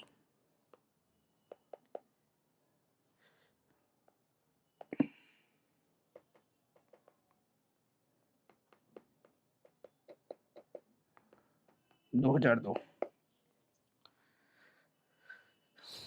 अब इसमें बोला can new amendments to bill be propose at joint sitting, तो ऐसे में ध्यान रखना नहीं होगा, नो न्यू अमेंडमेंट्स, ठीक है? तो ध्यान रख दो, नो, नो बिल्कुल नहीं। ध्यान रखना जो अमेंडमेंट डेडलॉक का रीजन बनते हैं वो एक्सेप्शन है, ठीक है? वो एक्सेप्शन है यहाँ पर। डेडलॉक किसकी वजह से हुआ है? तो कुछ अमेंडमेंट्स आया उसकी वजह से हो सकता है डेडलॉक, तो ध्यान रखना एक्सेप्शन इसके अंदर। एक्सेप्शंस ध्यान रखो, अमेंडमेंट्स डेडलॉक का रीजन बन गया, ठीक है? तो वो जो बिल के पास होने में डिले की वजह से जरूरी हो गए, तो ये ऐसे वाले भी, ठीक है? 75 देखिए दोस्तों, 75 क्या कह रहा है? 75 कह रहा है when was railway budget separated from general budget and on whose recommendation, और किसके रिकमेंडेशन से? तो कमेटी का नाम भी आपको लिखना है यहाँ पर, इम्पोर्टेंट है। तो सेपरेट कब हुआ रेलवे बजट आपका? तो 1924 में हुआ था, ठीक है? एक वर्थ कमेटी ने रिकमेंडेशन किया था।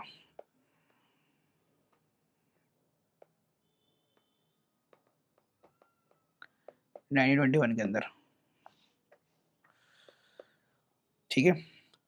तो पहले रेलवे का बहुत बड़ा कमर्शियल, मतलब बहुत बड़ा कमर्शियल एंटिटी था, इसलिए इसे सेपरेट किया गया था। ध्यान रखना 2017 में इसे दोबारा से मर्ज कर दिया गया है, ठीक है? वापस, ठीक है? वापस इसे, ठीक है, again merged with general budget.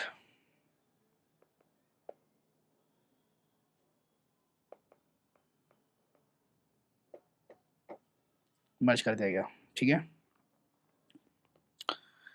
अब आगे करते हैं दोस्तों, सारे ये बजट के ऊपर ही क्वेश्चन है, तो ये बजट भी दिखाता हूँ आपको। ये रहा ज्वाइंट सेटिंग ऑफ क्लासेस पे सारे क्वेश्चन हमने कर लिए, ठीक है? जो भी बन रहा था, फिर बजट इन दी पार्लियामेंट में करना है हमें क्वेश्चन।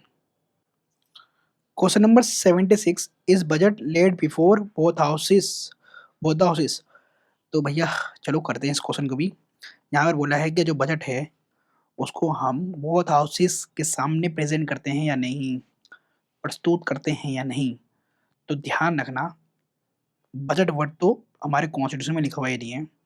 आर्टिकल 112 कहता है हमारा क्या, एनुअल फाइनेंशियल स्टेटमेंट के बारे में, ठीक है, ये लाइन लिखी हुई है। तो 112 के मुताबिक प्रेजेंट हर फाइनेंशियल ईयर में, दैट मीन्स की बजट, दैट मीन्स की एनुअल फाइनेंशियल स्टेटमेंट को दोनों हाउसेस के सामने रखवाते हैं, ठीक है, दोनों हाउसेस के सामने आएगा। दैट मीन्स कि नोट करना यहाँ पर कि डिस्कशन दोनों में ही होता है, पर रियल पावर वोटिंग सिर्फ लोकसभा के पास है, ठीक है। तो भैया यस, बोथ हाउसेस के अंदर होता है, ठीक है, बोथ में होता है डिस्कशन, ठीक है, but voting power only Lok Sabha के पास है।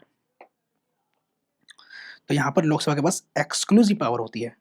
77 can a demand for a grant be made without recommendation of president, ठीक है, क्या कोई डिमांड है ग्रांट की, वो मेड करी जा सकती है without the recommendation of president. तो इसको भी करते हैं, क्वेश्चन नंबर 77। तो ये भी यहाँ पर एक लॉजिक फिर ध्यान रखना कि बिना प्रेसिडेंट की रिकमेंडेशन के कोई भी डिमांड फॉर ग्रांट नहीं की जा सकती। ये एक सेफ्टी वॉल्व की तरह जो है काम करता है, मेंबर अपनी मर्जी से पैसा नहीं निकाल लेंगे, ठीक है। तो यहाँ पर विदाउट रिकमेंडेशन नहीं होगा, ठीक है, can demand for grant be made without recommendation of president, तो यहाँ पर लिख दो नो, ठीक है। आगे बढ़ते हैं 78 कैन पार्लियामेंट रिड्यूस और एबॉलिश और इंक्रीज टैक्स। तो बताओ भैया, टैक्स के पास पावर क्या पार्लियामेंट के पास नहीं होगी तो किसके पास होगी? तो यस, रिड्यूस और एबॉलिश,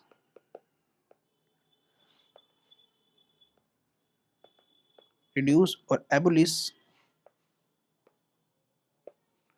करने की पावर जो है पार्लियामेंट के पास है, ठीक है। ये ध्यान रखना कि इंक्रीज पार्लियामेंट नहीं कर सकती टैक्सेस को, नहीं, तो इंक्रीज करेगी पावर नहीं है पार्लियामेंट के पास, ठीक है, ये नहीं है पार्लियामेंट के पास इंक्रीज करने की। तो पार्लियामेंट टैक्स बढ़ा नहीं सकती। ध्यान रखना, जो गवर्नमेंट है ना मतलब गवर्नमेंट जो है बजट का, गवर्नमेंट जो है बजट जो है गवर्नमेंट का विजन है, पार्लियामेंट उससे पैसा कम तो कर सकती है, ठीक है, पर बढ़ा नहीं सकती, क्योंकि टैक्स लगाने का गवर्नमेंट का प्रेरोगेटिव है, ठीक है। तो यहाँ पार्लियामेंट नहीं बढ़ाएगी, ये गवर्नमेंट करती है, ठीक है, गवर्नमेंट करती है, मतलब एक्सक्लूसिव वो एग्जीक्यूटिव पावर से होता है वो। 79 who has exclusive privilege of voting on grants, Lok Sabha या राज्यसभा। तो मैंने कहा था वोटिंग की पावर तो सिर्फ लोकसभा के पास है, ठीक है। तो Lok Sabha that is house of people, तो हाउस ऑफ पीपल है तो पीपल के पास ही पावर होगी, हाउस ऑफ द पीपल के पास ही पावर होगी, ठीक है। तो डेमोक्रेसी में जनता का पैसा वही खर्चा कर सकता है जो जनता को रिप्रेजेंट कर रहा है, राज्य सेवा सिर्फ डिस्कस कर सकती है, ठीक है, वोट नहीं। Question number 80, what are the two types of expenditure in budget? Do both have to be voted upon by parliament? दोनों टाइप के जो है एक्सपेंडिचर बताने हैं, two types of expenditure in budget. तो एक होता है चार्ज, एक होता है चार्ज, ठीक है, और एक होता है आपका एक्सपेंडिचर मेड फ्रॉम सीएफआई, एक होता है एक्सपेंडिचर चार्ज अपॉन सीएफआई। तो जो चार्ज होता है उस पर वोटिंग नहीं करते, तो चार्ज पे कोई वोटिंग नहीं होती, नो वोटिंग, ठीक है, ये पहले से चार्ज होता है। और दूसरा होता है मेड, मेड फ्रॉम CFI, ठीक है, मेड फ्रॉम CFI। तो इस पे डिस्कशन भी होता है और वोटिंग भी होता है, तो डिस्कशन प्लस वोटिंग दोनों।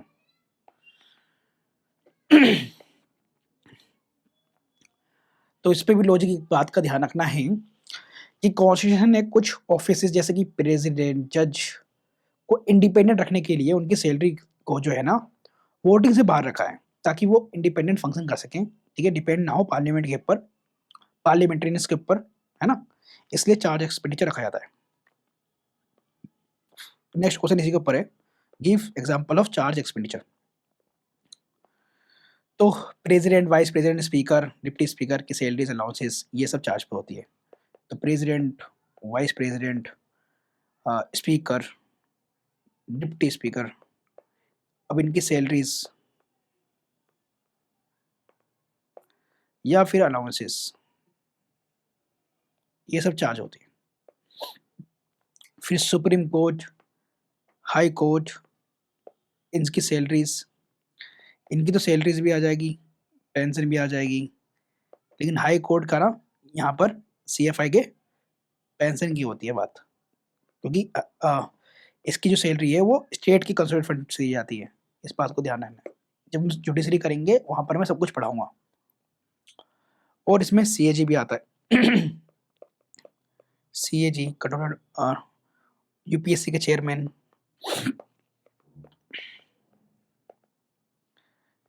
मेंबर सब।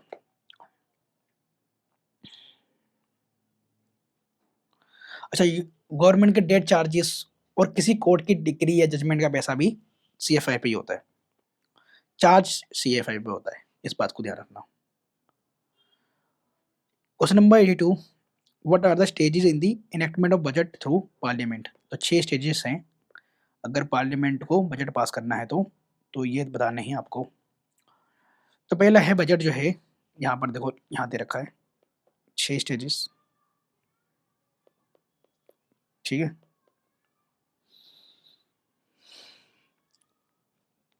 तो यही लिखना है यहाँ पर। पहला तो होता है प्रेजेंटेशन। प्रेजेंटेशन में जो हमारे जो फिनांस मिनिस्टर होती हैं वो देती हैं भाषणबाजी, स्पीच देती है।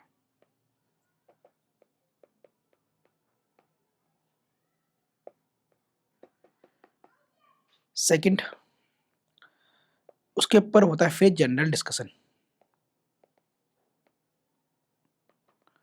दोनों हाउसेस में जो है बातचीत होगी, दोनों हाउसेस में मेंबर्स बातचीत करेंगे इसके ऊपर, क्या हो, क्या बजट बेकार है, अच्छा है, क्या है। फिर स्क्रूटनी होती है, और स्क्रूटनी कौन करेगा, स्क्रूटनी करती है committee, scrutiny by departmental committees.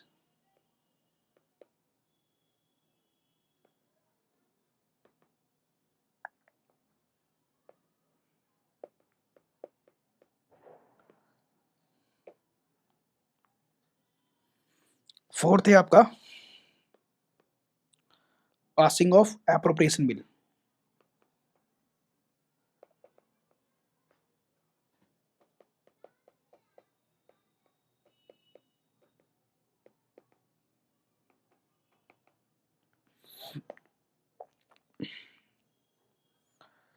Sorry, fourth पे ना एप्रोप्रिएशन बिल आने से पहले दोस्तों एक काम और होता है, ये मैंने आपको ना इकोनॉमी वाले लेक्चर में ही पढ़ाया था, ठीक है, बता देता हूँ मैं अभी। फोर्थ पे एक काम और होता है, और फोर्थ पे क्या होता है, वो आपका वोटिंग होती है। वोटिंग किसके लिए करी जाती है, voting on demand for grants.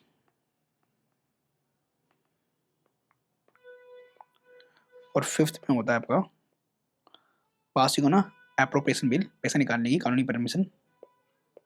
Sixth है आपका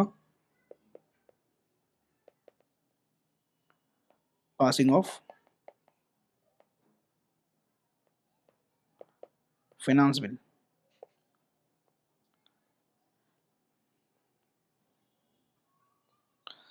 तो पैसा जमा कराने के टैक्सेस को कानूनी परमिशन यहाँ पर फाइनेंस बिल में होता है। एप्रोप्रिएशन बिल पैसे निकालने के लिए होता है। तो ये 6 स्टेप है बजट को इनेक्टमेंट कराने का।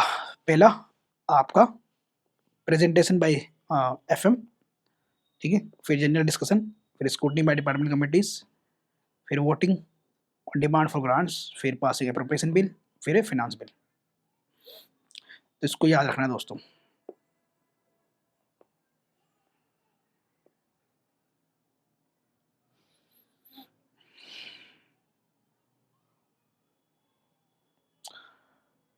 इसको याद करने का तरीका मैं आपको बता देता हूँ एक, कि भैया कोई बजट आएगा तो उसका स्पीच दी जाएगी, कोई बजट आएगा तो उसकी स्पीच दी जाएगी एफएम के द्वारा, फिर उसके ऊपर डिस्कशन होगा दोनों हाउसेज के अंदर, फिर डिस्कशन होने के बाद स्क्रूटनी करी जाएगी डिपार्टमेंट कमेटीज के द्वारा, कि भैया इसके अंदर जो है बजट के वो ना ब्रेक करके उसको चेक किया जाता है, ठीक है, कि बजट के अंदर क्या कमियां का क्या सही कर सकते हैं, तो डिपार्टमेंट कमेटीज करती हैं उसके अंदर।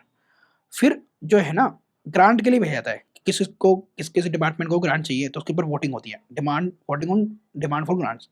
फिर अप्रोप्रिएशन बिल पास करा जाता है कि कितना पैसे निकालना है इसमें से, ठीक है। फिर लास्ट में होता है आपका फाइनेंस बिल पास करा जाता है, ठीक है, तो पैसा जमा करने की मतलब टैक्सेस कानून को जो है परमिशन मिल जाती है यहाँ पर, ठीक है। अब आते हैं क्वेश्चन नंबर 83 पे। यहाँ पर बोला है what are the cut motions, how many are there. तो कट मोशंस कितने होते हैं?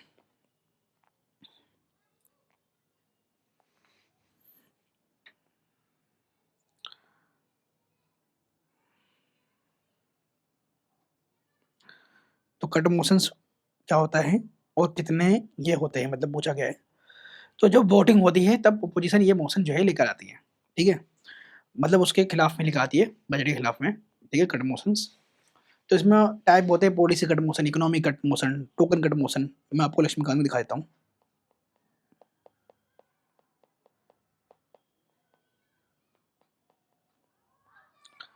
Policy cut motion, economic cut motion, token cut motions, ठीक है। और यहाँ पर देखो पासिंग ऑफ अप्रोप्रिएशन बिल, उसके बाद छठा होता है आपका फाइनेंस बिल, ये मैंने अभी आपको कराया था, ठीक है। उससे पहले होती है voting on grants, scrutiny by department committees, general discussion और presentation of budget.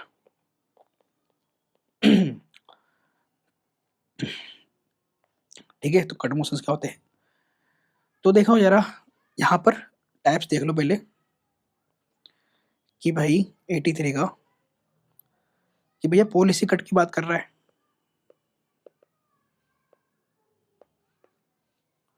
Policy cut में क्या होगा, अमाउंट जो है 1 रुपये कट कर देना, उसमें से अमाउंट को 1 रुपये कर देना, दैट इज जो भी अमाउंट है उसको रुपीज 1 रुपये कर देना, दैट इज पॉलिसी पूरी कट मार दी। दैट मीन्स की अपोजिशन को पॉलिसी पसंद नहीं आई बजट के अंदर, ठीक है, बजट के अंदर पॉलिसी पसंद नहीं आई, किसी पॉलिसी पसंद नहीं आई, तो पॉलिसी कट कर जाता है अपोजिशन के द्वारा, और सारा अमाउंट जो भी अमाउंट दिया गया था उस पॉलिसी को, उसको 1 रुपये में तब्दील कर दिया जाता है, अगर ये पास हो गया तो। Second, economy cut. अभी इकोनॉमी कट के अंदर क्या होता है,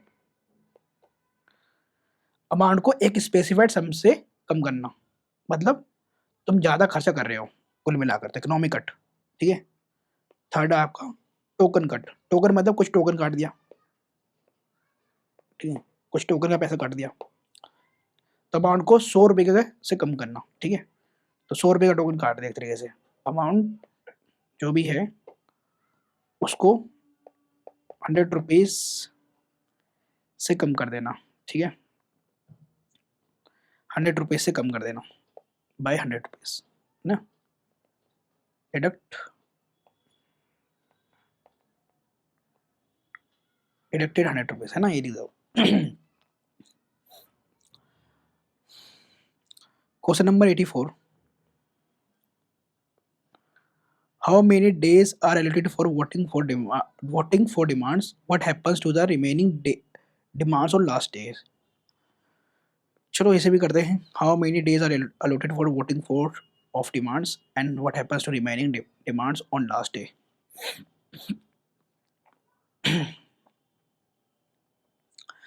तो ध्यान रखना वोटिंग डेज के लिए जो है 26 डेज अलॉट करे जाते हैं,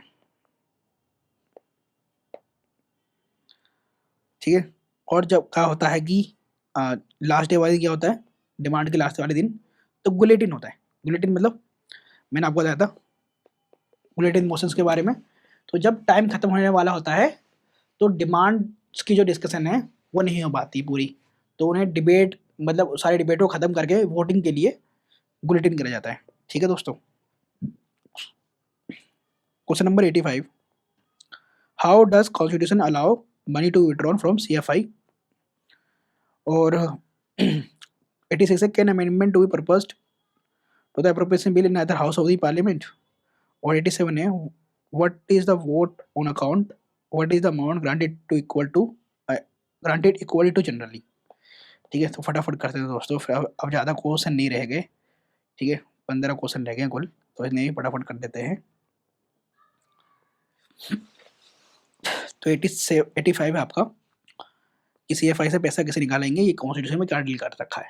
कॉन्स्टिट्यूशन में क्या है, तो कॉन्स्टिट्यूशन के मुताबिक ध्यान रखना, CFI से 1 रुपया भी बिना अप्रोप्रिएशन एक्ट के नहीं निकाल सकता।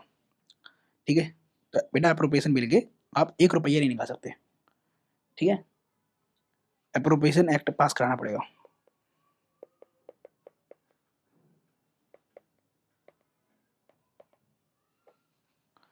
एप्रोप्रिएशन एक्ट लाना पड़ेगा, तभी जो है पैसा निकलेगा CFI से।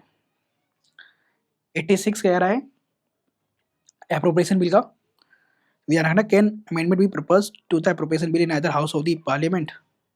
तो इस बात को ध्यान रखना, देखो कैन अमेंडमेंट प्रपोज कर सकता है एप्रोप्रिएशन बिल के अंदर इन अदर हाउस ऑफ पार्लियामेंट के अंदर, तो नहीं, नो।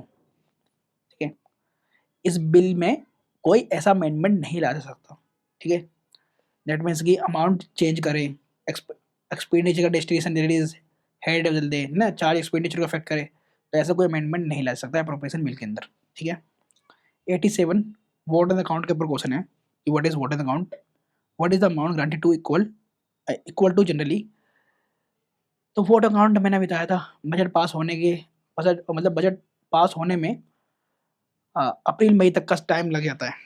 ठीक है, तो ऐसे में जो है 1 अप्रैल से खर्चा शुरू हो जाता है ना, और अप्रैल तक मई तक जो है बजट पास होता है।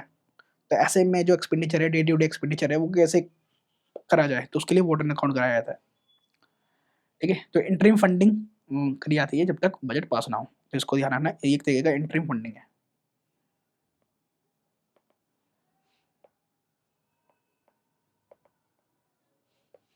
क्या है दोस्तों, इंटरिम फंडिंग है, और जो भी अमाउंट यहाँ दिया जाता है, ध्यान रखना, वोटर अकाउंट के अंदर टोटल बजट का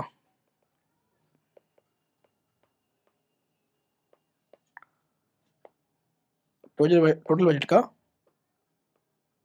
1/6 मतलब समझ लो 2 मंथ्स का खर्चा हो गया। ठीक है, ऐसे करके पढ़ सकते हो, 2 मंथ का खर्चा हो गया ना, क्योंकि 12 महीने होते हैं, तो 2 मंथ्स का खर्चा हो गया 1/6, है ना। Question number 88, how are appropriation bill finance bill different, former is financial bill 1, latter is money. ठीक है, देखते हैं क्या बोल रहा है ये।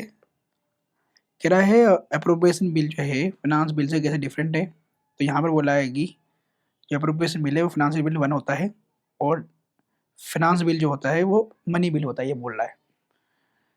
तो देखते हैं भैया, अप्रोप्रिएशन बिल जो है ना, एक तरीके का आपका खर्चे का बिल होता है, एक्सपेंडिचर का बिल होता है।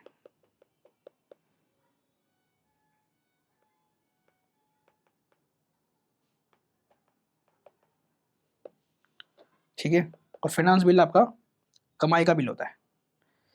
ठीक है, तो ये होता है आपका, इसे रिसिप्ट बोल सकते हो, रिसिप्ट। ठीक है, या अर्निंग बोल सकते हो, तो कमाई का बिल होता है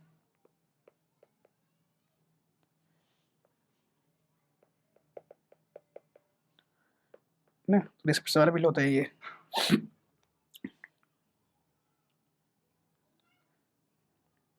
और ये प्योरली मनी बिल होता है, फाइनेंस बिल और मनी बिल। ठीक है,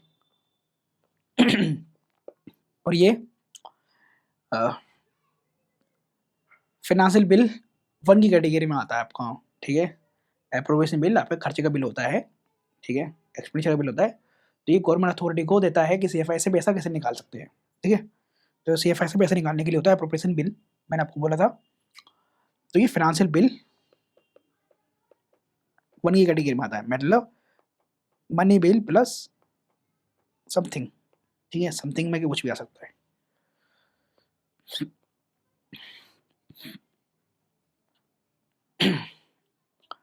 question number 89, what is the time frame to enact finance bill, is it guided by the constitution? Time frame क्या है टू इनेक्ट करने का फाइनेंस बिल, और is it guided by the constitution? तो इसे भी करते हैं, फिर 90 करेंगे, फिर आगे बढ़ेंगे फटाफट। तो करते हैं इसके, what is the time frame to enact finance bill, is it guided by the constitution? ठीक है भैया, क्या टाइम फ्रेम है फाइनेंस बिल को इनेक्ट करने का, और ये क्या कॉन्स्टिट्यूशन में लिखा हुआ है या नहीं? तो ध्यान रखना, फाइनेंस बिल को इंट्रोड्यूस होने के 75 डेज के अंदर पास होना होता है, और प्रेसिडेंट का साइड में मिलना ही जरूरी होता है। तो विद इन 75 डेज में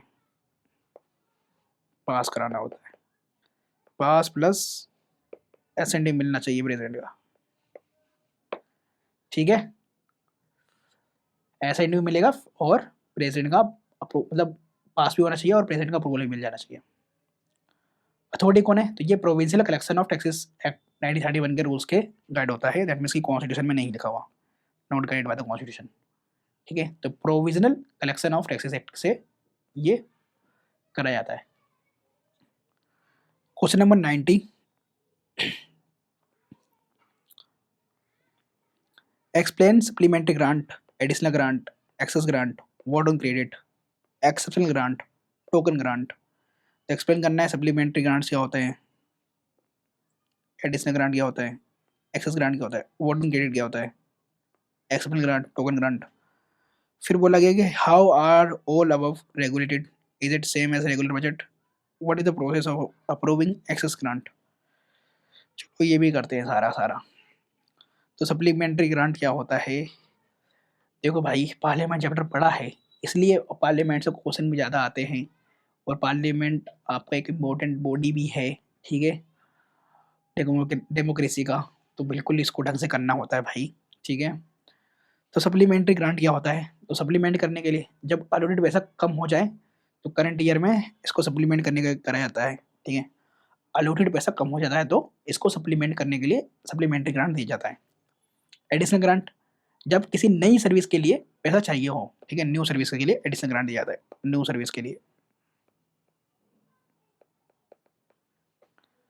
ठीक है, और एक्सेस ग्रांट क्या होता है? ये जब पैसा खर्च होने के बाद पता चले कि ज़्यादा पैसा खर्च हो गया, तो एक्सेस ग्रांट दिया जाता है। जब पैसा खर्च होने के बाद पता चले कि ज़्यादा खर्चा हो गया, तो एक्सेस ग्रांट में आता है। वर्ड ऑफ क्रेडिट क्या होता है? वर्ड ऑफ क्रेडिट एक तरीके से ब्लैंक चेक, इमरजेंसी के वॉर के टाइम, इमरजेंसी के टाइम पे, इमरजेंसी के टाइम पे, या फिर आपका वॉर के लिए दिया जाता है एक्सपेंडिचर। ठीक है, word of credit. Token grant, token grant क्या होता है भाई? तो टोकन ग्रांट मैंने आपको पढ़ाया था कि यहाँ पर हेड बदलने के लिए करा जाता है। ठीक है, जो भी हेड है पॉलिसी का, उसको हेड बदलने के लिए करा जाता है। तो ₹1 का प्रोविजन है यहाँ पर टोकन ग्रांट। तो मैं इसको लक्ष्मीकांत में दिखा भी देता हूँ। ये रहा supplementary grants, additional grant, excess grant, vote on credit. तो अनएक्सपेक्टेड डिमांड के लिए करा जाता है। ठीक है, exceptional grant, it is granted for special purpose. ठीक है, token grant, if granted funds to meet purpose expenditure on the new service can be made available by provision on demand for the grant, token sum is ₹1। ठीक है, और फिर funds के बारे में पढ़ना है आपको, सीएफआई के बारे में। ठीक है, तो बस आपने ये जान लिया, इतना ज़्यादा इंपॉर्टेंट नहीं है ये। अब यहाँ पर लिखा हुआ है कि ये रेगुलेशन कैसे होते हैं, रेगुलेट कैसे होते हैं, it is the same as regular budget, और what is the process of approving excess grant. तो इसे भी कर लो। तो इनका जो प्रोसेस है, ठीक है, बिल्कुल रेगुलर बजट जैसा ही होता है। ठीक है, दैट मीन्स कि यहाँ पर रिकमेंडेशन होगी, फिर वोटिंग होगी, फिर अप्रोप्रिएशन होगा। तो रेगुलर बजट की तरह होता है, यस। और एक्सेस ग्रांट जो है अप्रूव कैसे करा जाएगा? तो ध्यान रखना, इसे पार्लियामेंट में लाने से पहले पब्लिक अकाउंट्स कमेटी से अप्रूव कराना मैंडेटरी होता है, ठीक है। फर्स्ट जो है यहाँ पर अप्रूव कराना पड़ेगा आपको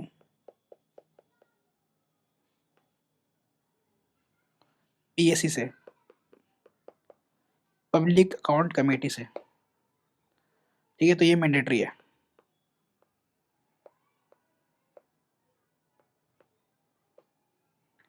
ये मैंडेटरी है। Question number 91, name the 3 kinds of funds provided for central government by constitution of India. तो भाई ये तो अभी मैंने आपको दिखाया था, 3 kinds of fund provided by the constitution, ठीक है। Constituted fund of India, public accounts of India, contingency fund of India. अच्छा एक बात और ध्यान रखना, कंटीजेंसी फंड ऑफ इंडिया जो है आपका कॉन्स्टिट्यूशन में मेंशन नहीं है। क्यों? देखो यहाँ पे लिखा हुआ है constitution authorise parliament to establish contingency fund of India, ठीक है। मतलब कंटीजेंसी फंड ऑफ इंडिया के बारे में कॉन्स्टिट्यूशन ने ये बोला कि पार्लियामेंट स्टेब्लिश करेगा, ठीक है। But public account of India और सीएफआई ये यहाँ पे कॉन्स्टिट्यूशन में मेंशन है दोस्तों, ठीक है। इस बात का ध्यान रखना। तो इसे लिखते हैं और देखो three kinds of funds provided for central government by constitution of India. Article भी लिखेंगे, article 266 clause 1 CFI, 266 clause 2 public public account of India, ठीक है। पब्लिक अकाउंट लिख सकते हो। एक काम कर सकते हैं, इसको मैं पूरा फुल फॉर्म में लेता हूँ, पब्लिक अकाउंट। और 267 आर्टिकल ये है कंटीजेंसी फंड, कंटीजेंसी फंड ले लेता हूँ मैं इसको, कंटीजेंसी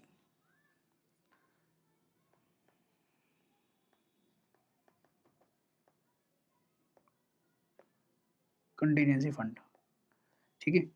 ध्यान रखना ये पार्लियामेंट के द्वारा है बनाया गया है, बाकी ये कॉन्स्टिट्यूशन में मिलेंगे, ठीक है।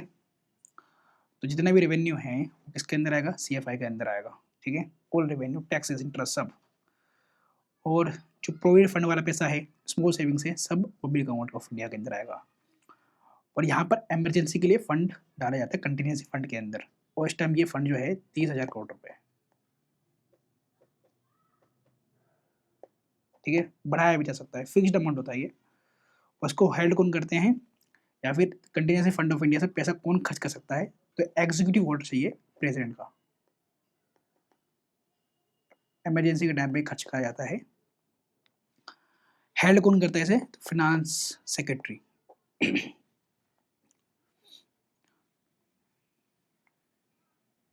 ठीक है। और यहाँ पर सीएफआई से पैसे निकालने के लिए पार्लियामेंट करेगी इसे, भैया पार्लियामेंट के बिना नहीं हो सकता, पार्लियामेंट को पास कराना पड़ेगा एप्रोप्रिएशन बिल, ठीक है। तो बिना लोगों के पैसा यहाँ निकाला नहीं जा सकता सीएफआई से। तो यहाँ पर देखो क्वेश्चन यही है, how can funds appropriated out of CFI. तो ये बात तो मैंने आपको पहले ही पढ़ा दिया ना, तो ये तो आप जानते हो कि सीएफआई से पैसे निकालने के लिए एप्रोप्रिएशन एक्ट चाहिए होता है। तो 91 92 भी हो गया हमारा। 93 क्या कह रहा है कि what is credit to the public account of India, can payment made without parliamentary law. तो यस, ये तो मैंने अभी आपको बताया, इसके अंदर क्या क्या आएगा पब्लिक अकाउंट ऑफ इंडिया के अंदर, provident fund, small savings fund, ठीक है। और ये सब एग्जीक्यूटिव ऑर्डर से निकलता है पैसा पब्लिक अकाउंट ऑफ इंडिया से। तो विदाउट पार्लियामेंट्री लॉ तो यस, क्योंकि एग्जीक्यूटिव ऑर्डर की तरफ से निकलता है, ठीक है। तो 93 भी हो गया। 94 क्या करा है, वो controls contingency fund of India. तो अभी तो बताया प्रेसिडेंट, ठीक है। तो प्रेसिडेंट के डिस्पोज पर ये अनफोर्सिन एक्सपेंडिचर यहाँ पर खर्चा जाता है, कराया जाता है। यहाँ पर पार्लियामेंट्री अप्रूवल की जरूरत नहीं होती।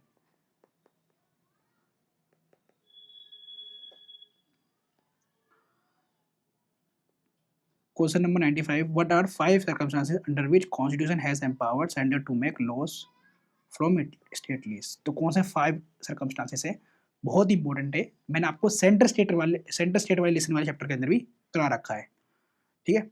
इस पे सेंटर जो है स्टेट लिस्ट के ऊपर लॉ बना सकती है। तो आर्टिकल 249 याद रखना, मैंने आपको सेंट्रल स्टेट इस वाले में करा रखा है ये। तो राज्यसभा एक रेजोल्यूशन पास करेगी, रेजोल्यूशन में बोलेगी कि भैया कि नेशनल इंटरेस्ट के लिए आप स्टेट सब्जेक्ट के ऊपर लॉ बना दो। तो फर्स्ट तो ये हो गया। सेकंड, आर्टिकल 250 ये क्या कहता है, 250 नेशनल इमरजेंसी के वक्त, 250 कहता है नेशनल इमरजेंसी के वक्त। 249 250 याद रहेगा आपको। फिर आगे थर्ड पॉइंट 252, तो इसको कैसे याद रखोगे, देखो भाई, दो या दो से ज़्यादा, ठीक है, दो या तो दो से ज़्यादा, 252, ठीक है, स्टेट, ठीक है, टू और मोर देन टू और more than two states request करती है पार्लियामेंट को कि भैया लो बना दो।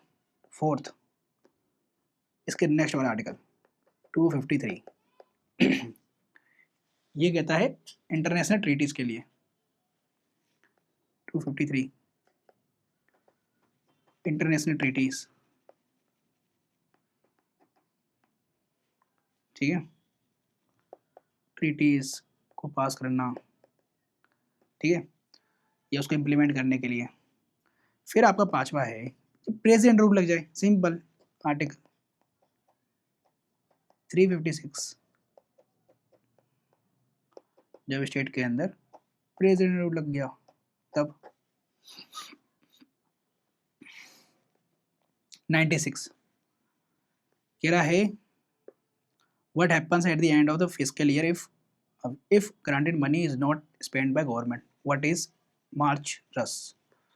तो कह रहा है what happens to fiscal year, fiscal year क्या हुआ जब मनी जो है नहीं करा गया गवर्नमेंट के द्वारा खर्चा, तो मार्च रस कैसे कहते हैं ये बोला गया। तो रूल ऑफ लैप्स यूज होगा, दैट मीन्स कि जो पैसा बजट में मिला पर 31 मार्च तक खर्चा नहीं हुआ तो वो वापस CFI में चला जाता है, ठीक है। तो बैक टू CFI में वापस चला जाएगा, ठीक है, रूल ऑफ लैप्स काम करेगा।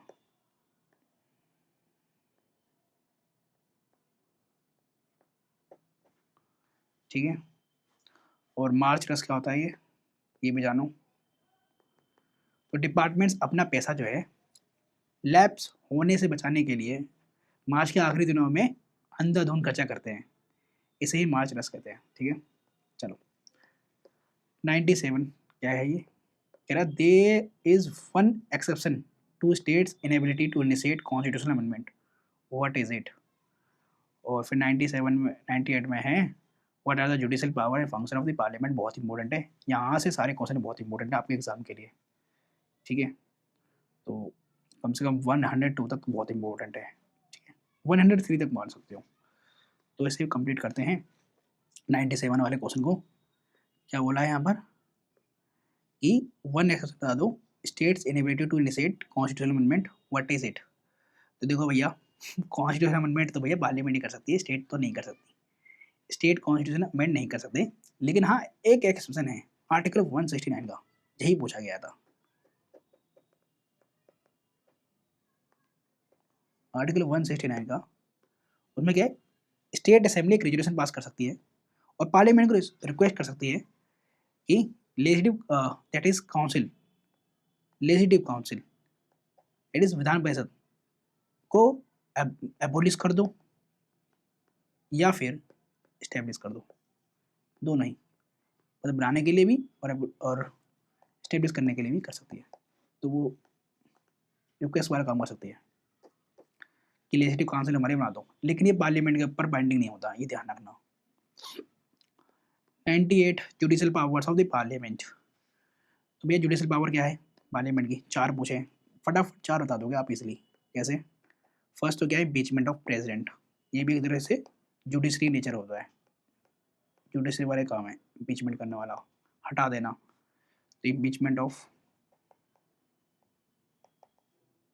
प्रेसिडेंट आर्टिकल 161, तो ये फर्स्ट पॉइंट हो गया। Second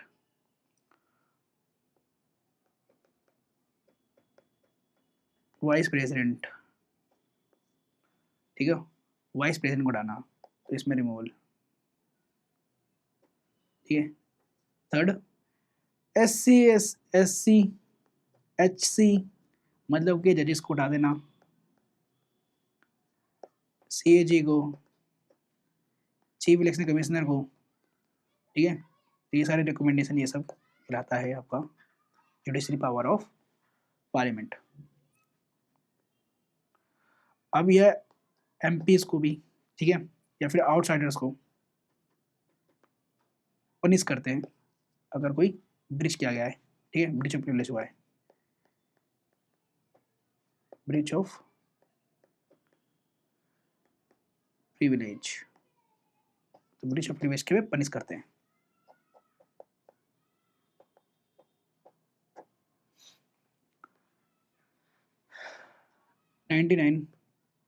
how is Rajya Sabha unequal to Lok Sabha, बहुत important 5 points. What are the 2 exclusive power given to it. तो भैया राज्यसभा अनइक्वल कैसे है लोकसभा के साथ, 5 पॉइंट्स आने हैं। 2 एक्सक्लूसिव पावर बता दो राज्यसभा की, ये भी इंपॉर्टेंट है। तो इसे यहाँ करते हैं साइड में ना, यहाँ पर कर देते हैं। तो Rajya Sabha unequal to Lok Sabha, that is exclusive power भी करेंगे हम यहाँ पर। तो अनइक्वल पावर करेंगे पहले, ठीक है। दैट मीन्स कि यहाँ पर राज्यसभा क्या है, वीकर है, कमजोर है, जैसे कि मनी बिल के लिए। तो राज्यसभा इसके अंदर कुछ नहीं कर सकती, कांट रिजेक्ट अमेंड।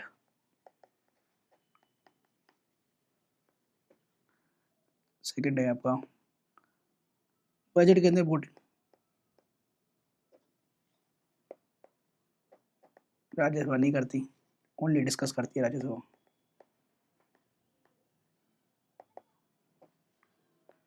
थर्ड है ज्वाइंट सिटिंग, ज्वाइंट सिटिंग के अंदर लोकसभा के अंदर मेंबर ज़्यादा होते हैं, तो प्रिविलेज किसको मिलता है, लोकसभा को मिलता है, डोमिनेट करता है, और स्पीकर भी नहीं क्या होता है। और फोर्थ है आपका नो कॉन्फिडेंस मोशन, ये सिर्फ लोकसभा के अंदर आ सकता है।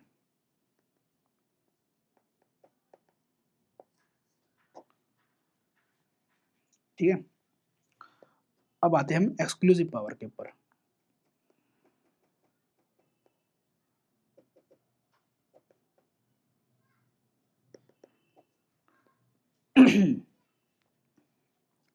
तो यहाँ पर राज्यसभा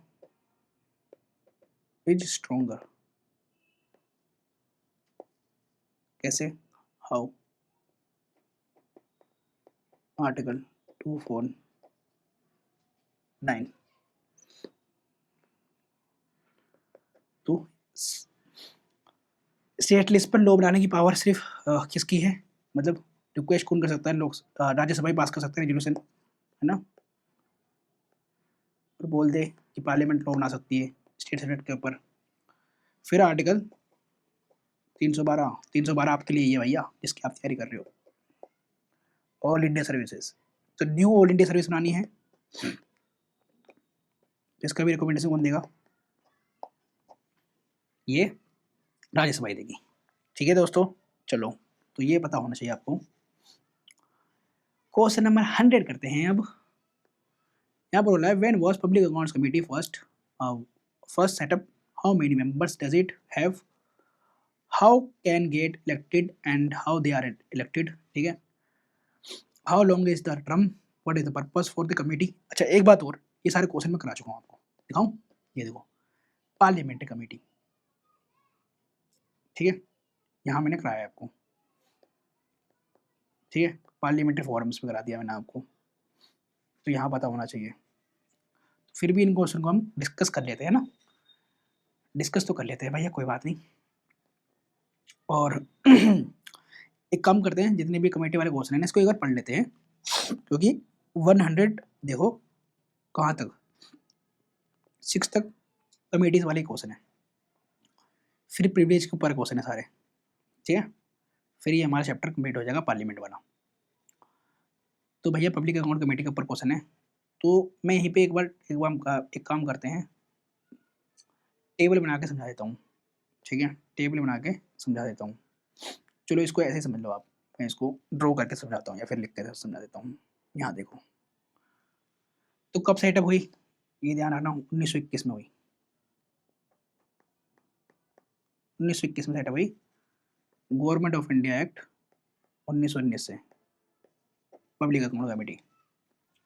ठीक है, तो पब्लिक अकाउंट को देखती है, कितने मेंबर्स हैं? 22। 15 कहाँ से? लोकसभा से। 7 कहाँ से? राज्यसभा से। बिल्कुल याद रखना है।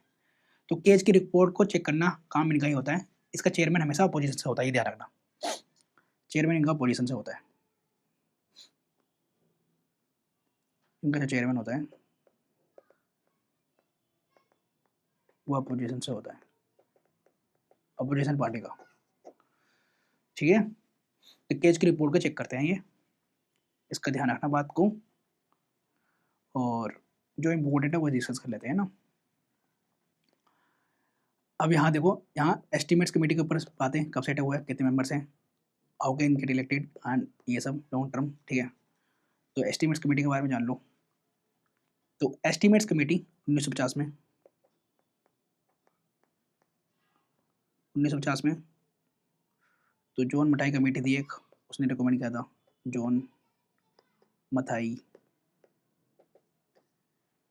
ठीक है, अब ध्यान रखना एस्टिमेट्स कमेटी है तो बजट के लिए होता है ये, तो उसके अंदर 30 मेंबर्स होते हैं और 30 के 30 सारे लोकसभा मेंबर्स होते हैं। ठीक है, तो खर्चों में इकोनॉमी लाना, ठीक है, कंटिन्यूस इकोनॉमी कमेटी कहते हैं इसको, है ना, ये ध्यान रखना। अब पब्लिक अंडरटेकिंग कमेटी भी है इसके ऊपर, देखो व्हेन पब्लिक सेटअप कितने मेंबर्स होते हैं, है ना, तो पहले ये करते हैं।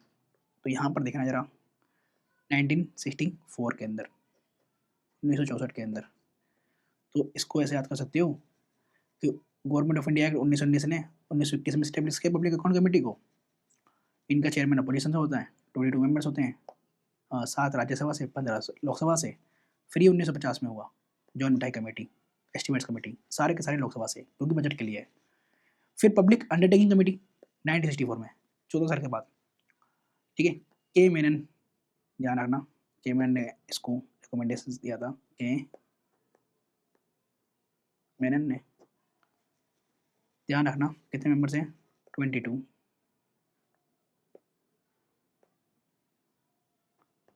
15 from Lok Sabha, 7 from Rajya Sabha.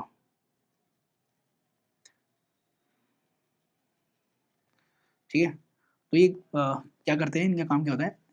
Undertaking committee है ना ये, तो जितने भी पीएसयू हैं, पब्लिक सेक्टर यूनिट, जैसे एलआईसी है, एसबीआई है, तो उनकी रिपोर्ट्स को चेक करना।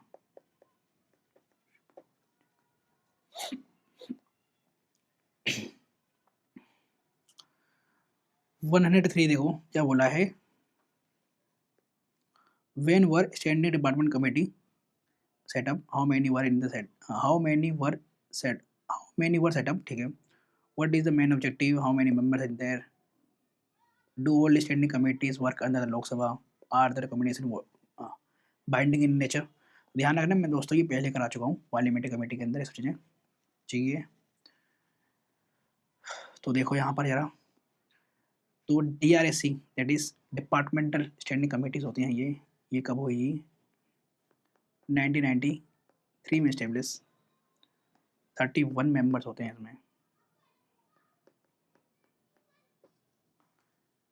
21 होते हैं लोकसभा से, 10 होते हैं राज्यसभा से। तो ये बजट की बारीकी से स्क्रूटनी करना काम इन्हीं का होता है। इसमें 24 कमेटीज हैं, तो हाउ मेनी, इसमें कितने कमेटीज हैं? 24, 24 डिपार्टमेंटल DRSCs हैं। ठीक है,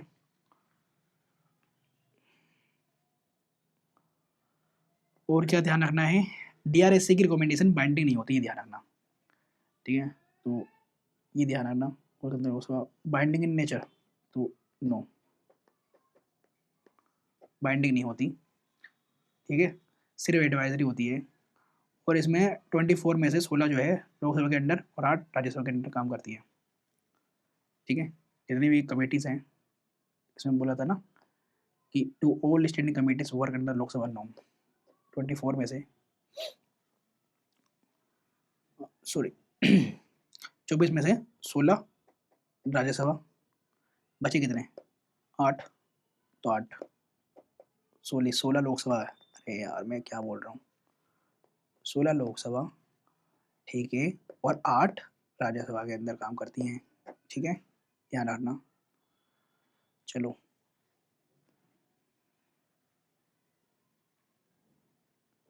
अच्छा एक बात और ध्यान रखना, नोट में ध्यान रखना एक बात और कि आपको एक बात और ध्यान रखना है कि PSC public accounts committee, PSC estimates committee और पब्लिक अंडरटेकिंग कमेटी, इन तीनों में मिनिस्टर मेंबर नहीं हो सकते, मिनिस्टर मेंबर नहीं हो सकते, ठीक है जी। चलो आगे 104 और से लेके 106 तक सारे के सारे प्रिविलेज के ऊपर क्वेश्चन है। तो देखो जरा, what is the special about committee on private members bill, resolution, absence of members, committee on privilege, when was committee on empowerment of women constituted, how many members does it have। 106 बोलना है वो constitute consultative committees, what to do these two, maximum members and minimum members consultative committees के, और ये committees भी हमने complete कर रखा है दोस्तों, ठीक है। तो जरा देखो जरा, तो प्राइवेट मेंबर्स बिल के बारे में हम डिस्कस कर चुके हैं, ठीक है। तो जो प्राइवेट मेंबर्स का जो कमेटी होती है, ठीक है, ये वाला private members bills and resolutions, special about committee on private members bill, है ना। तो और इसके बारे में जानो तो ये सिर्फ लोकसभा में होती है, ठीक है, ये ध्यान रखना, ओनली इन लोकसभा। और डिप्टी स्पीकर इसके चेयरमैन होते हैं, डिप्टी स्पीकर इसके चेयरमैन होते हैं प्राइवेट मेंबर्स बिल के। और इसके अंदर मेंबर्स कितने होते हैं, इसके अंदर मेंबर्स होते हैं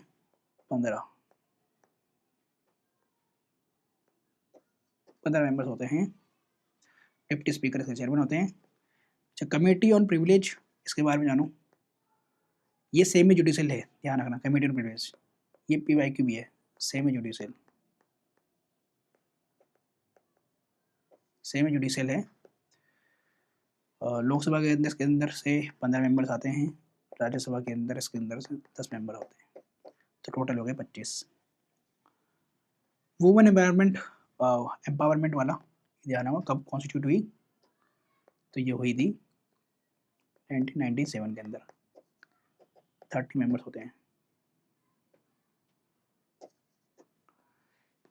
कंसल्टेटिव कमेटी तो इन्हें मिनिस्ट्री ऑफ पार्लियामेंट्री अफेयर्स बनाता है, ये फॉर्मल पार्लियामेंट्री कमेटी नहीं होती, ये हम डिस्कस कर चुके हैं पहले ही। अब जरा दोस्तों 107 से लेकर 113 तक का क्वेश्चन देखो, यहाँ बोल रहा है what are the parliamentary privilege, do president and attorney general have it, differentiate between the collective and individual privilege. अब 109 है can court inquire into proceedings of the house, can a non member of the house be arrested from the precincts of the house, और can members of the house be arrested, do they have absolute free speech in the house, can they refuse to show up in the court और when the house is in session, what is the contempt of the house and breach of privilege. तो ये भी बहुत अच्छे question है आपका दोस्तों, इनके ऊपर प्री में भी वो बिल्कुल आ जाता है, ठीक है, क्वेश्चन भी आता है इनके ऊपर। तो याद रखना ये पार्लियामेंट्री प्रिविलेज आपको 100 आर्टिकल 105 से मिलता है, ठीक है। और ये स्पेशल पावर्स है जो एमपीज को मिलती हैं ताकि वो बिना डर के काम कर सके, ठीक है। तो वो गेट्स इट्स, तो एमपीज और अटॉर्नी जनरल दोनों को मिलेगा, ठीक है, मतलब दोनों बोल सकते हैं। ध्यान रखना एक्सेप्शन है, प्रेसिडेंट को पार्लियामेंट्री प्रिविलेज नहीं मिलते क्योंकि उनके पास आर्टिकल 361 वाली इम्यूनिटी होती है, ठीक है, प्रेसिडेंट के पास नहीं होती, अटॉर्नी जनरल के पास होती है और प्लस एमपीज के पास होती हैं, इनके पास आर्टिकल 361 में अंदर पहले से दे रखी है इम्यूनिटी, ठीक है, इस बात को ध्यान रखना।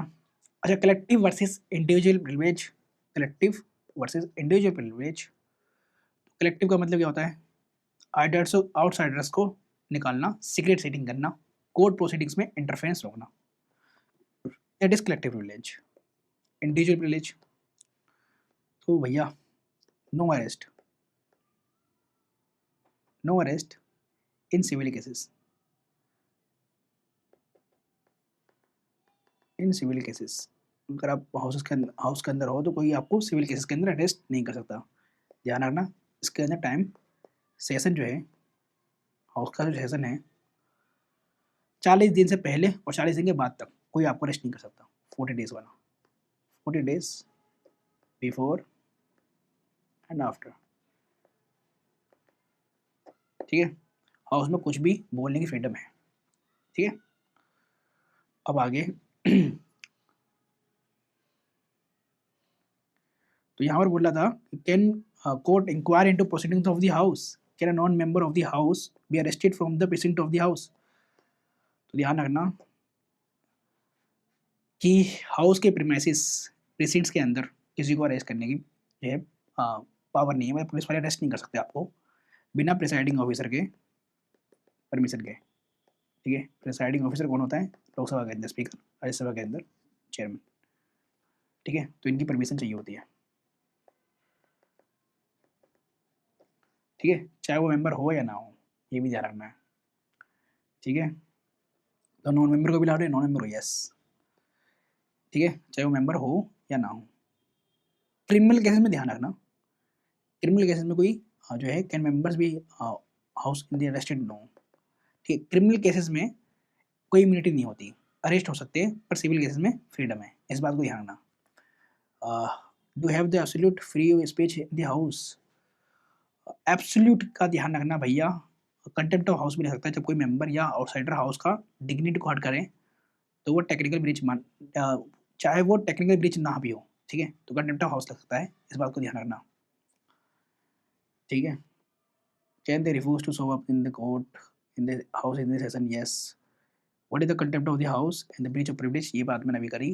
ये जब कोई मेंबर या आउटसाइडर डिग्निटी को हर्ट करे, ठीक है, हाउस की डिग्निटी को हर्ट करे, तो कंटेम्प्ट ऑफ द हाउस कहलाएगा, यस। ब्रीच ऑफ प्रिविलेज कहलाएगा, यस, हाँ जी, ठीक है।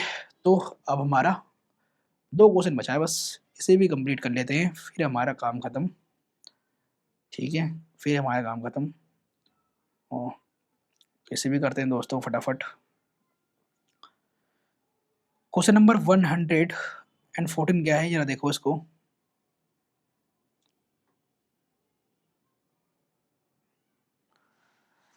तो ये रहा है भैया, what are the parliamentary privilege based on, what is the doctrine of sovereignty of parliament, is Indian parliament is a sovereign body. तो भैया ब्रिटिश पार्लियामेंट सॉवरेन बॉडी है, हमारी कॉन्स्टिट्यूशन सॉवरेन है, ये तो बहुत पहले ही बात कर चुका हूँ मैं आपसे, ठीक है। तो इसको भी करते हैं, पार्लियामेंट्री प्रिविलेज क्या है। तो 5 पॉइंट्स हैं, ये 5 पॉइंट्स आपको पता होना चाहिए, डिस्कस कर लेते हैं यहाँ पर। एक तो कॉन्स्टिट्यूशन प्रिविलेज है, प्रोविजन से कुछ,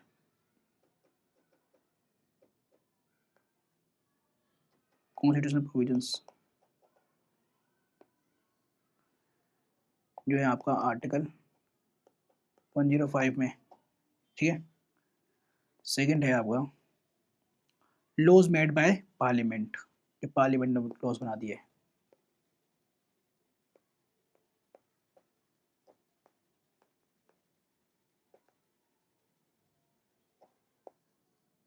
third rules of both houses. Fourth है आपका पार्लियामेंट्री कन्वेंशन।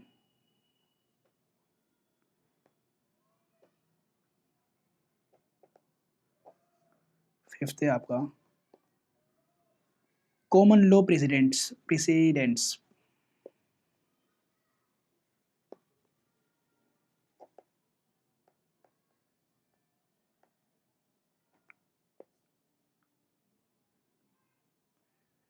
तो ये होता क्या है, कॉमन लॉ प्रेसिडेंट्स पुराने कोर्ट केसेस या ब्रिटिश हिस्ट्री से लिए गए फैसले, ठीक है, तो वो सारे भी माने जाते हैं। ठीक है, पार्लियामेंट्री प्रिविलेजेस, ठीक है, इसके ऊपर बेस्ड है, तो इन सब के ऊपर constitutional provisions, laws made by the parliament, rules of both houses, parliamentary convention और कॉमन लॉ प्रेसिडेंट्स, जो पहले कानून बन चले आ रहे हैं वो।